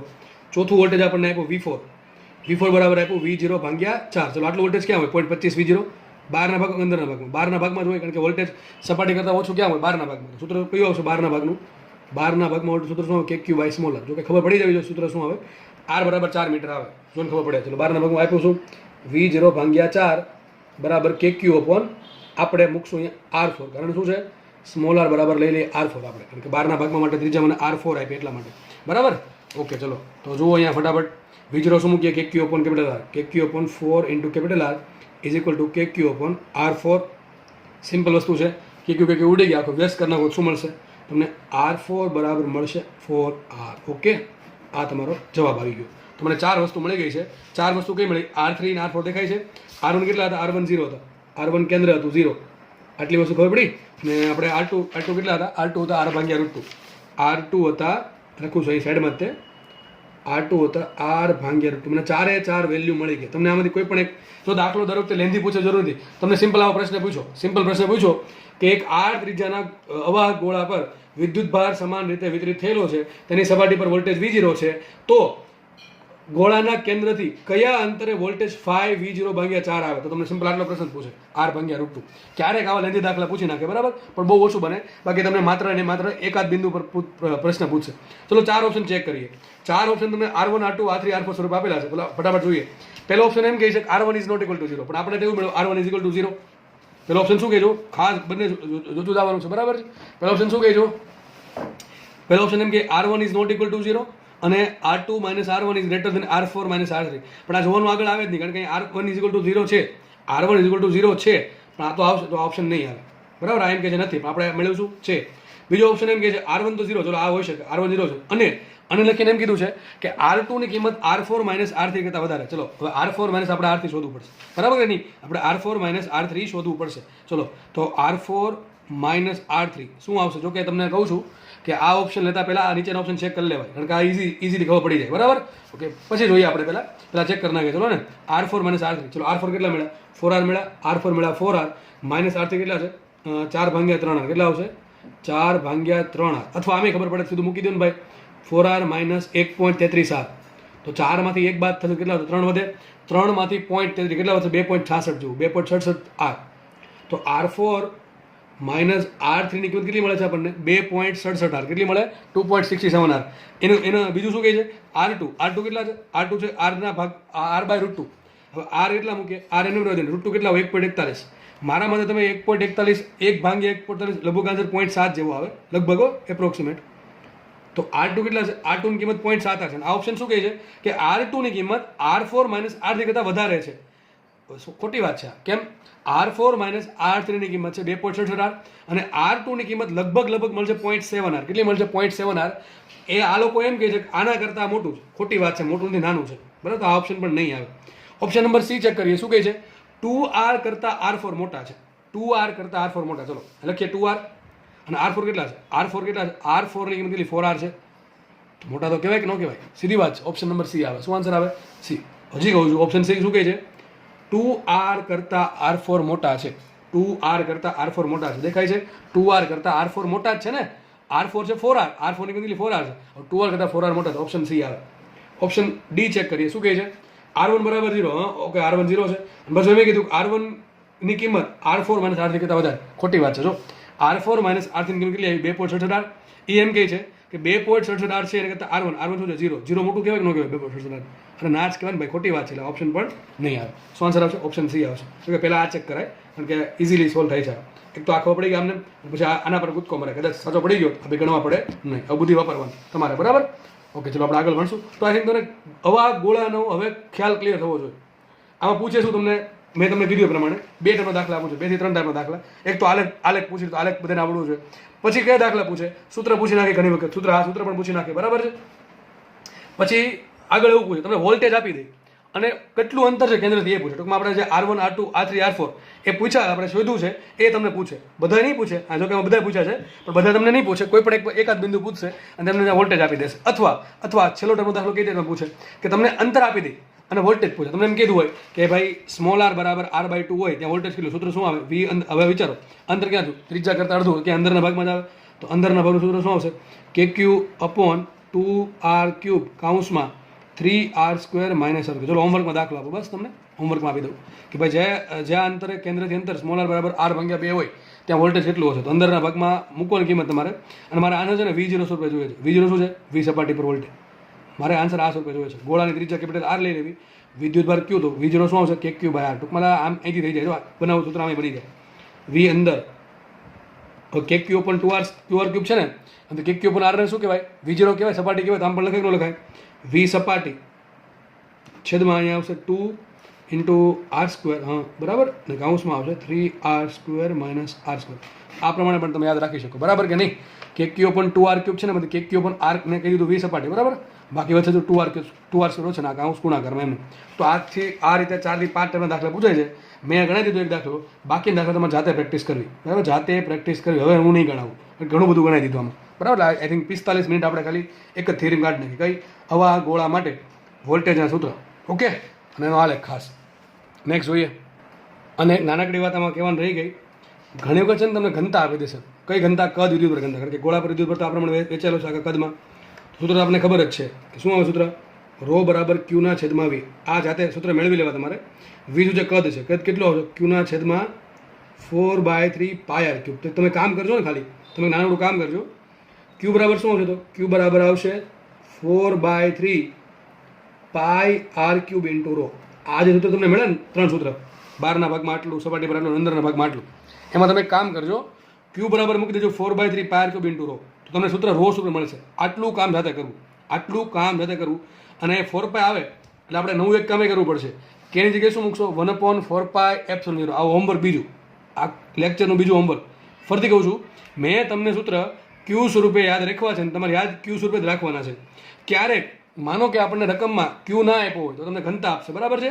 કઈ ઘનતા આપશે? કદ વિદ્યુતભાર ઘનતા. સૂત્ર શું આવે? વિદ્યુતભાર છેદમાં કદ. હવે ગોળાનું કદ શું હોય 4/3 આખા ગોળા પર બધી જગ્યાએ વિદ્યુત ભાર છે જ બરાબર અંદર બાર બધે તો આખા કદમાં વિદ્યુત ભાર છે તો શું આવશે 4/3 પાયર ક્યુબ આપણે સૂત્ર ક્યુ સ્વરૂપે છે મારે એને રો સ્વરૂપે ફેરવવા હોય તો મારે ક્યુ જગ્યાએ શું મૂકવું પડે રો વાળું પદ તો શું આવશે ક્યુ બરાબર 4/3 પાયર ક્યુબ રો તમારે જસ્ટ ખાલી કરવાનું શું છે કે બરાબર એક શોધી દઉં કે બરાબર શું આવશે 1/4 પાઈ એપ્સિલોન 0 ક્યુ બરાબર શું આવશે રો ઇન્ટુ 4/3 પાઈ આર ક્યુબ ઇન્ટુ આ સ્મોલ આર એમ રાખવાનું બરાબર કે નહીં તો 4 પાઈ ઉડી ગયા સૂત્ર શું આવશે નીચે કંઈક લખી દઉં છું અહીંયા I think rho R cube by 3 epsilon 0 R આ ત્રણ સૂત્ર બનશે બરાબર રો આર ક્યુબ છેદમાં 3 એપ્સિલોન 0 આર અહીંયા કેવું બનશે ખબર છે આવું બનશે rho R square by 3 epsilon 0 અરે સ્મોલ આર બરાબર કેપિટલ આર મૂકો ને પ્રમાણે અહીંયા જાતે સાબિત કરી દેજો ટૂંકમાં તમારા રો સ્વરૂપે આન્સર જે છે સૂત્ર એ જાતે બનાવી લેવાના જાતે બનાવવાના છે બરાબર ઓકે ચલો એ ક્યારે વાપરવાના રો વાળું પદ તમને રો સ્વરૂપે આન્સર ટૂંકમાં આપ્યો ત્યારે એ વાપરવાના બાકી મોસ્ટલી આંતરિક કામ થઈ જશે આપણું ઓકે ચલો આપણે આગળ વધી આવે નેક્સ્ટ દાખલો તમારા હોમવર્કમાં ગણવાનો છે 3 કવચ દોરી છે આગળ દાખલો લગભગ આને આગળના લેક્ચરમાં ગણાવ્યો ને જેવો જ છે 3 કવચ દોરેલી છે એ કવચ જે છે ને એ કવચ એની નામ એ છે ત્રિજ્યા સ્મોલ એ આગળ જેવું તું બેઠું જ છે બીજી જે કવચ છે આ કવચ એની ત્રિજ્યા બી નામ બી કવચ અને જે બહારનું જે ત્રીજી કવચ છે એની ત્રિજ્યા સી છે અને નામ છે કેપિટલ સી હવે આગળના કેસમાં તમને મેં સિગ્મા આપ્યું હતું પણ એ મેં તમને વિદ્યુત ભાર આપ્યા છે તમને દાખલો ગણવામાં કોઈ તકલીફ પડવી નથી ક્વેશ્ચન શું છે એ કવચની સપાટી પર વોલ્ટેજ બી કવચની સપાટી પરના બિંદુ વોલ્ટેજ અને સી કવચની સપાટી પરના બિંદુ વોલ્ટેજ ટૂંકમાં તમારે ત્રણેય બિંદુ પાસે 1 2 3 નામ આપી દો ત્રણેય બિંદુ પાસે વોલ્ટેજ શોધવાના ચલો એકાદું તમને શીખવાડ દઉં હવે તમને જો જ્યારે તમને સિગ્મા સ્વરૂપે તમને રકમ આપી હોય ત્યારે તમારે સૂત્ર વાપરવા પડે સિગ્માવાળા ક્યુ સ્વરૂપે તો ક્યુ વાળા સૂત્ર વાપરવા પડશે આપણે અહીંયા ક્યુ એટલે કે વિદ્યુત ભાર વાળા સૂત્ર વાપરવા પડે એના માટે તમને ખબર હોવી જોઈએ કે બહારના ભાગમાં અંદરના ભાગમાં લઈએ અંદરના ભાગમાં અને સપાટી પર વોલ્ટેજ કવચના માટે કેવું હોય સરખું હોય કેટલું સૂત્ર આવશે K Q by capital R અને બહારના ભાગમાં શું આવશે બહારના ભાગમાં આવશે K Q by small R બરાબર આટલી ખબર પડે છે તો તમને એકાદું શીખવાડ દઉં V1 એટલે કે પહેલા જે એ કવચ છે એની સપાટી પરનું કોઈ બિંદુ પહેલું છે ત્યાં વોલ્ટેજ કેટલું હોય તો પહેલાં જેવું જ તે આપણે પહેલાં નીચેથી સ્ટાર્ટ કરશું તો વિચારો આ પહેલી કવચ લ્યો એ એના પરનું બિંદુ એ છે બાકી બે કવચ ભૂલી જાઓ ચલો તો પોતાની જ કવચના કારણે પોતાની સપાટી પરનું બિંદુ છે એના પર વોલ્ટેજ કેટલું હોય તો સપાટી પરના બિંદુ માટે કેટલો કે ક્યુ બાય આર કે એમ રાખીએ ક્યુ શું છે એ કવચ પરનો વિદ્યુત ભાર કેટલો -2q જો -2q 3q ને 2q -2q 3q 2q તો એ શું આવશે પોતાની જ કવચના કારણે k ઇન્ટુ -2q છેદમાં ત્રિજ્યા કેટલી સ્મોલ પતી ગયું ચલો એકનું કામ પૂરું બીજાના કારણે શોધીએ તો બીજી કવચ જો આ છે આ બી કવચ છે બીજી કવચ માટે આ પોઈન્ટ કેવું થઈ ગયું અંદરનું બહારનું તમને ખાલી બે દિવસો દેખાવી જોઈએ એક તો બીજી કવચ અને એક બિંદુ બીજી કવચ માટે બિંદુ થઈ ગયું અંદરનું તો અંદરના ભાગમાં કવચ માટે વોલ્ટેજ કેટલું હોય જેટલું બીજી કવચની સપાટી પર વોલ્ટેજ હશે એટલું જ તે બીજી કવચના અંદરના ભાગમાં વોલ્ટેજ હશે તો પહેલા બિંદુ પર બીજી કવચના કારણે વોલ્ટેજ કેટલું હશે બીજી કવચની સપાટી જેટલું બીજી કવચની સપાટી પર વોલ્ટેજ કેટલું કે ક્યુ બાય આર ચલો મૂકીએ પ્લસ કરીએ પ્લસ કે એમ રાખો બીજી કવચનો વિદ્યુત ભાર કેટલો 3q કે ઇન્ટુ 3q છેદમાં એની ત્રિજ્યા કોની ત્રિજ્યા બી ની ત્રિજ્યા તો છેદમાં સ્મોલ બી આવશે પ્લસ આગળ વધીએ પ્લસ છેલ્લી કવચ લઈએ 2q છેલ્લી કવચ છે સી કવચ માટે આ બિંદુ કે અંદરના ભાગ બહારના ભાગમાં હમણાં કીધું એ પ્રમાણે કવચના અંદરના ભાગમાં વોલ્ટેજ કેટલું હોય કવચની સપાટીને જેટલું હવે સી કવચની સપાટી પર વોલ્ટેજ કેટલું હોય કે ક્યુ બાર કેટલું હશે કે ક્યુ બાર તો સી કવચના અંદરના ભાગમાં વોલ્ટેજ કેટલું હશે એની સપાટી એટલે કે કેટલું કે ક્યુ બાર મૂકે કિંમત તો પ્લસ કે એમ રાખો ક્યુ કેટલા 2q કે આવશે 2q છેદમાં અંદર કેટલું આવશે સી આ પ્રમાણે તમારે જે તમને દાખલો આગળ ગણાવ્યો હતો એ પ્રમાણે V2 અને V3 પણ શોધવાના છે જાતે આમાં તમે કામ કરું કે ક્યુ કોમન કાઢી લેશો એટલે તમને આન્સર કંઈક આવશે કે ક્યુ કાઉન્સમાં -2/a + 3/b + 2/c આ તમારો આન્સર આવશે બરાબર આ પ્રમાણે V2 અને V3 શોધવાના છે જાતે નેક્સ્ટ દાખલો હોમવર્કમાં દાખલા નંબર 4 જો આ દાખલા મેં પાછું સિગ્મા આપ્યું છે બરાબર પોઈન્ટ ક્યાં લેવાનો સર એક પોઈન્ટ અહીંયા લેવાનો છે આ પહેલો પોઈન્ટ આ બીજો પોઈન્ટ અહીંયા ત્રીજો પોઈન્ટ અહીંયા ચોથો પોઈન્ટ અહીંયા છે ચારે ચારનું તમને અંતર આપેલું છે બરાબર છે પહેલી કવચની ત્રિજ્યા r બીજી કવચની ત્રિજ્યા 2r ત્રીજી કવચની ત્રિજ્યા 3r અને આ ત્રણેય કવચની બહારના ભાગમાં બિંદુ છે 4r આ ચારે ચાર બિંદુ પર પહેલું બીજું ત્રીજું ચોથું ચાર બિંદુ પર તમારે વોલ્ટેજ શોધવાનું છે પહેલી કવચ માટે સિગ્મા -2 સિગ્મા છે બીજી કવચ માટે સિગ્મા 3 સિગ્મા છે અને છેલ્લી એટલે કે ત્રીજી કવચ માટે સિગ્મા 4 સિગ્મા છે આ ચાર બિંદુ પર વોલ્ટેજ કેટલું આવે એ તમારે આન્સર કોમેન્ટમાં લખવાનો છે આનો આન્સર થોડો સારો આવશે બરાબર સિગ્મા સ્વરૂપે મળી જશે તમારો આન્સર સિગ્મા આર અને એપ્સિલોન 0 સ્વરૂપે આવશે ચારનો બરાબર ટાઈમ મળે તો લખજો બાકી તો ઘણા બધા ટાઈમ નહીં હોય તો નથી લખતા કોમેન્ટમાં આન્સર લખી દેવો બરાબર ઓકે ચલો આપણે તો આઈ થિંક આટલા દાખલા કરી નાખશો તો આમાં કોઈ પણ દાખલો પૂછશે કાંઈ વાંધો નહીં આવે હવે તમને વધુ 3 કવચ પૂછે ભાઈ એવું નથી 3 કવચ જ પૂછ્યું એવું કંઈ લખ્યું નથી પણ ભાઈ સમયની પાબંદીને જોઈને 3 કવચ પૂછે મોટા ભાગે ઘણી તો 2 કવચ વાળા દાખલે પૂછે આમ આપી દીધું ચલો ચલો હોમવર્ક 5 દોરી નાખ્યું છે મેં, તમે કેમ નહીં ગણો? બરાબર છે. સો સિમ્પલ દાખલો લઈએ. એક આ કવચને નામ આપી દો એ, આને નામ આપી દો બી. બરાબર છે. ધારો કે આની ત્રિજ્યા સ્મોલ આર છે, આની ત્રિજ્યા છે સોરી આની ત્રિજ્યા આર છે, આની ત્રિજ્યા 2r છે. આના પર સિગ્મા છે 2 સિગ્મા, આના પર છે -2 સિગ્મા. ચલો બરાબર, જાતે દાખલો ગણીને મને આન્સર આપો. મોટાભાગે તમને દાખલા આવા પણ હોઈ શકે. બરાબર, ખાસ નીટવાળા લોકોને આવા દાખલા હોઈ શકે. મેં એવું ક્યાંય નથી કીધું કે આવા દાખલા નહીં હોય, પણ આ દાખલા પૂછવાના ચાન્સ ઓછા છે. જો ચાન્સ ઓછા હોય એમ કહું અને તમે સ્કીપ કરો મતલબ તમે ચાન્સ લીધો કહેવાય. હું તમને નથી કીધું ચાન્સ લ્યો, મેં તમને શીખવાડી દીધો છે અને છેલ્લે પેલું ખુલજા સિમ કરું. બરાબર, શીખા પછી. બરાબર, પણ દાખલા આવા પૂછાય તો પણ આપણે માર્ક્સ ના જવા જોઈએ. હું તમને એમ કહું છું, દાખલા પૂછવાનો ચાન્સ ઓછા છે, પણ આવા પૂછાય તો આપણે માર્ક્સ જવા જોઈએ નહીં. સમયના કારણે તમને આવા 2 કવચવાળો પૂછે તો માર્ક્સ જવા જ ના જોઈએ કોઈ રીતે. બરાબર, ટૂંકમાં કોઈ પણ દાખલા પૂછે તમને આવડી જાય. હું તો કોઈ 4 કવચ આપે ને તો આપણને કંઈ ફરક પડવો જોઈએ ને, એમાં શું વાંધો છે? એક કવચ ઉમેરી દેવાની ગણતરી માટે. ઓકે, તો આઈ થિંક કવચ અને ગોળો અહીંયા પૂરો થઈ ગયો. આપણે નેક્સ્ટ ટોપિક ભણીએ હવે. ઓકે ચલો, તો નેક્સ્ટ થિયરી છે. આમ તો થિયરી આપણે જે આગળ ભણાય એની જેવી જ છે. હવે આપણે થિયરી ભણવાનું છે વિદ્યુત ક્ષેત્રનો વોલ્ટેજનો સંબંધ. જો કે આપણે સ્ટાર્ટ જ અહીંથી કર્યું હતું કે આપણી પાસે વિદ્યુત ક્ષેત્ર હોય તો વોલ્ટેજ કઈ રીતે મળે? આપણને ખબર છે પી બિંદુ પાસે વોલ્ટેજ સૂત્ર શું આવશે? -∞ ટુ પી સદિશ E ડોટ dr. આને આમ પણ લખાય p થી ઇન્ફિનિટી સદિશ E ડોટ dr. આપણને મળે પી બિંદુ પાસે વોલ્ટેજ. જો વિદ્યુત ક્ષેત્ર આપ્યું હોય અને વોલ્ટેજ કઈ રીતે મળે આપણે અત્યાર સુધી એ જ શીખ્યા છે. અત્યાર સુધી આપણે શું શીખ્યા કે મારી પાસે વિદ્યુત ક્ષેત્રનું સૂત્ર છે તો કોઈ પણ બિંદુ પાસે વોલ્ટેજનું સૂત્ર શું આવે આપણે શીખી ગયા. હવે આપણે ઉલટું જશું. બરાબર, હવે આપણે ઉલટું જશું કે મારી પાસે વોલ્ટેજ છે એના પરથી સર વિદ્યુત ક્ષેત્ર કઈ રીતે મળે? જો વિદ્યુત ક્ષેત્ર અને dr નો ટૂંકમાં સંકલન કરવાથી શું મળે? વોલ્ટેજ મળે. તો વિચારો, સંકલન કાઢવા માટે વિકલન કરવું પડે તો આપણે હમણાં જોશું કે વોલ્ટેજનું વિકલન કરવાથી વિદ્યુત ક્ષેત્ર મળે. થોડીક રાહ જોઈ જાઓ. બરાબર છે, આવે જ છે. પછી આપણે આવું જોયું હતું કે પી બિંદુ પાસે વોલ્ટેજ ક્યુ સાપેક્ષ કેટલું હોય? VP minus VQ. બરાબર, શું છે? માઇનસ સંકલન ક્યુ થી પી સદિશ E ડોટ dr, અથવા આમ પણ કહી શકો તમે આને પી થી ક્યુ સદિશ E ડોટ dr. સમજ પડે કે ના પડે? આ બધું આપણે શીખી ગયા છે. વચ્ચે આપણે એવો એક કેસ જોયો હતો. શેના માટે? તમને યાદ હશે, પેલી પાતળી શીટ માટે, પાતળી અનંત લંબાઈ અનંત વિસ્તારવાળી શીટ હતી, એના માટે સૂત્ર આવ્યું હતું V બરાબર ED. મેં તમને કીધું હતું આ ક્યારે વપરાય? જો લખ્યું છે, જો કે લખવાની જરૂર પડતી નથી, આમ તો લખ્યું જ છે ઉપર. વિદ્યુત ક્ષેત્ર અચળ હોય ત્યારે. ક્યારે વપરાય સૂત્ર? ખાલી વિદ્યુત ક્ષેત્ર અચળ હોય ત્યારે. હવે આપણે બે નવા બધા શીખશું.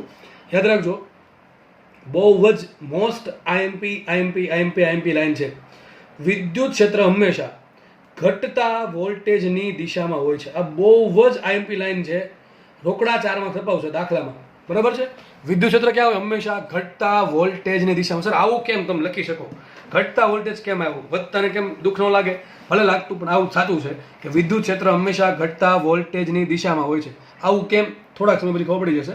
પછી બીજું, વિદ્યુત ક્ષેત્ર જો આપણે પૂરું કરી નાખ્યું. અહીંયા શું પૂરું કરી નાખ્યું આપણે? અહીંથી નવો ટોપિક સ્ટાર્ટ થયો. અહીંથી નવો ટોપિક કયો? અત્યાર સુધી આપણી પાસે વિદ્યુત ક્ષેત્ર હતું અને વોલ્ટેજ શોધતા હતા. હવે આપણે ઊંધું કરશું. હવે આપણી પાસે વોલ્ટેજ હશે અને વિદ્યુત ક્ષેત્ર શોધશું. એટલે તમે નવું આ ચેપ્ટરનો નવો ભાગ સ્ટાર્ટ થયો હવે. બરાબર, એક ભાગ પૂરો. આનો 3 ભાગ પડે આ ચેપ્ટરના. એક ભાગમાં શું આવશે? અત્યાર સુધી કર્યું એ. બીજા ભાગમાં શું આવશે? વોલ્ટેજ હશે અને વિદ્યુત ક્ષેત્ર હશે. જોડે જોડે આપણે વિદ્યુત સ્થિતિ જોઈ લઈશું. અને છેલ્લા ભાગમાં આપણે કેપેસિટર ભણશું. કેપેસિટર પણ બહુ આઈએમપી છે. આમ તો આ ચેપ્ટરના કુલ મેન 2 ભાગ પડે. એક તો વિદ્યુત સ્થિતિમાન અને કેપેસિટન્સ. બે નામ જ છે ને, તો બેના અડધા ભાગ પડે છે. હવે તમારા નસીબમાં શેમાંથી દાખલો આવે કે નક્કી ના હોય. કેપેસિટરમાંથી તે બહુ જ માત્રામાં દાખલા પૂછાય છે, ઘણી બધી માત્રામાં, અને આમાંથી દાખલા પૂછાય છે. એટલે ચેપ્ટર આમ તો હું તો એમ માનું તો 2 અલગ અલગ ચેપ્ટર કરી દેવા જોઈએ. કેપેસિટર પોતાનામાં એક ચેપ્ટર છે અને વોલ્ટેજ પણ એક પોતાનામાં ચેપ્ટર છે, કારણ કે બંને એટલા લેન્ધી છે. પણ આ લોકોએ બંનેને ભેગું કરી દીધું છે. બંનેને ભેગું કરી દીધું, ચેપ્ટર થઈ ગયું બહુ મોટું. બરાબર છે. ઓકે, ચલો ફટાફટ આપણે જોઈએ. તો વિદ્યુત ક્ષેત્ર કઈ રીતે મળે? જો આપણી પાસે વોલ્ટેજ છે અને વિદ્યુત ક્ષેત્ર જોઈએ છે તો એક લીટી પેલી તમને આ મદદ કરશે. આ લીટી શું કહે છે કે વિદ્યુત ક્ષેત્ર હંમેશા ક્યાં હોય? ઘટતા વોલ્ટેજની દિશામાં. સર આનો મતલબ શું થાય? એક સમજાવું છું, પહેલા આ લીટી સમજી લઈએ. અને વિદ્યુત ક્ષેત્રની દિશા સમસ્થિતિમાન પૃષ્ઠને લંબ હોય છે. આ બહુ આઈએમપી. બંને લીટી બહુ જ આઈએમપી છે. બંને લાઈન છે એ ઘણી મહત્વની છે. બરાબર. ઓકે, ચલો તો શું કહે છે પહેલી લીટી? કે વિદ્યુત ક્ષેત્ર હંમેશા ઘટતા વોલ્ટેજની દિશામાં હોય. અને બીજી લીટી એમ કહે છે કે વિદ્યુત ક્ષેત્ર હંમેશા સમસ્થિતિમાન પૃષ્ઠને લંબ હોય છે. સર આ સમસ્થિતિમાન પૃષ્ઠ વોટ ઇઝ ઇટ? આ શું છે? નામ જ છે. જો સમસ્થિતિમાન, સંધિ છૂટી પાડો. બરાબર, ધોરણ 10માં આપણે ભણતા ગુજરાતીમાં સંધિ છૂટી પાડો તો સમ પ્લસ સ્થિતિમાન. હવે આ સ્થિતિમાનની સંધિ છૂટી નથી પાડવાની પાછી. બરાબર, બાકી બધું અલગ થઈ જશે. તો સમ પ્લસ સ્થિતિમાન. સમ એટલે સરખું અને સ્થિતિમાન એટલે કે વોલ્ટેજ. મતલબ એમ થયું. અને પૃષ્ઠ એટલે સપાટી. તો એવું સપાટી કે જ્યાં વોલ્ટેજ સરખું છે એને સમસ્થિતિમાન પૃષ્ઠ કહેવાય. ફરતી ગુજરાતી છે અહીંયા ગુજરાતી. પૃષ્ઠનું સમાનાર્થી થાય અથવા પર્યાયવાચી શબ્દ થશે સપાટી. સ્થિતિમાન એટલે વોલ્ટેજ, એમાં ઇંગ્લિશમાં ગયા આપણે. અને સમ એટલે સરખું. તો એવી સપાટી કે જ્યાં વોલ્ટેજ સરખું હોય એને કહેવાય સમસ્થિતિમાન પૃષ્ઠ. આના પછીના નેક્સ્ટ લેક્ચરમાં આપણે આનો જ અભ્યાસ કરવાનો છે. જોકે થોડીક તો તમને આછી બાજરી ખબર હશે જ. તો વિદ્યુત ક્ષેત્રની દિશા ક્યાં હોય? સમસ્થિતિમાન પૃષ્ઠને લંબ હોય છે. અને પહેલી રીત શું કહે છે? વિદ્યુત ક્ષેત્ર હંમેશા વોલ્ટેજની ઘટતા વોલ્ટેજની દિશામાં. ચલો એક એક્ઝામ્પલ લઈએ. માનો કે એક સપાટી દોરી દીધી. એક સપાટી છે. સપાટી હકીકત આ પ્રમાણે છે. 3Dમાં છે આ પ્રમાણે છે. આપણે અહીંથી જોઈએ સામેથી તો આપણને એક લાઈન જ દેખાશે. આ એક સપાટી છે. તે બધી જગ્યાએ વોલ્ટેજ 30 વોલ્ટ છે. શું લખ્યું છે જો? એક મિનિટ. આ સપાટી જે છે નીચે 30 વોલ્ટ લખ્યું છે. મતલબ શું થાય?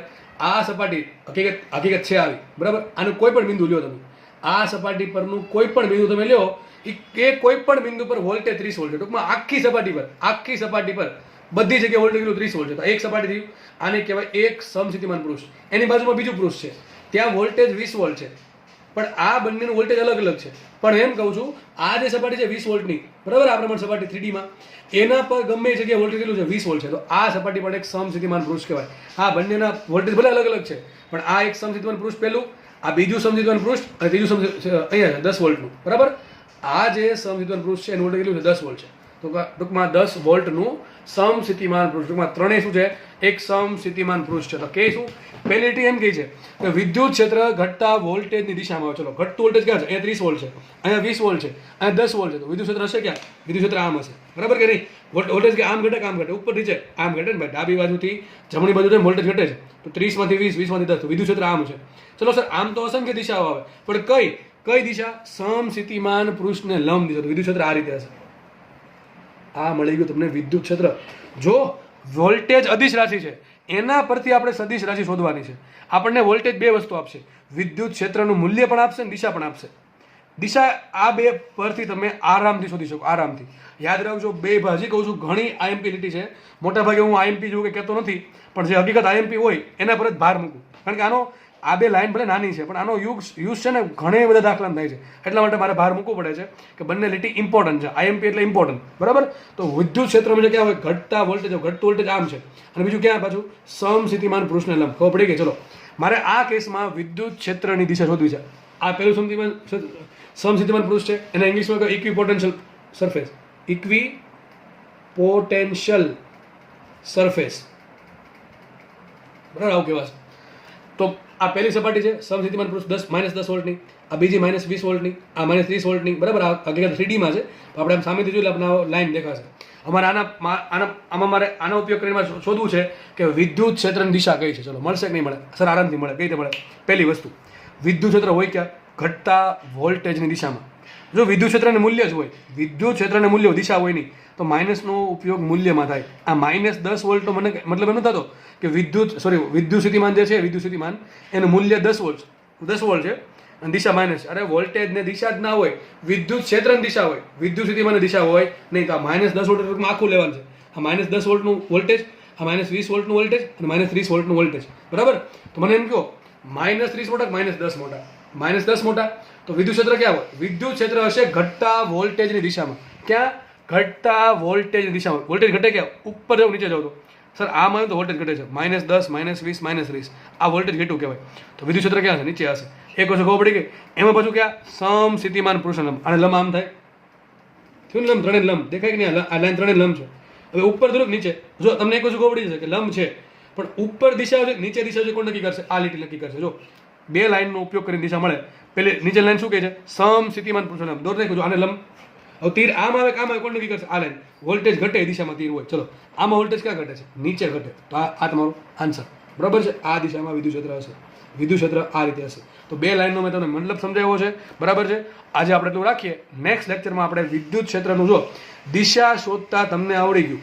હવે નેક્સ્ટ લેક્ચરમાં આપણે વોલ્ટેજ તમને આપ્યું હશે, એના પરથી વિદ્યુત ક્ષેત્રનું મૂલ્ય કેમ શોધવું એ નેક્સ્ટ લેક્ચરમાં શીખવાડીશ, બરાબર. ત્યાં સુધી જે ચાલ્યું છે એનું રિવિઝન કરવું, દરેક ટોપિકને સમજવું. જેટલી શિદ્દતથી સમજાવ્યો છે એટલી શિદ્દત કરતાં વધારે શિદ્દતથી તમારે સમજવાનો છે, યાદ રાખવાનો છે. ઓકે, ધન્યવાદ. જય હિન્દ.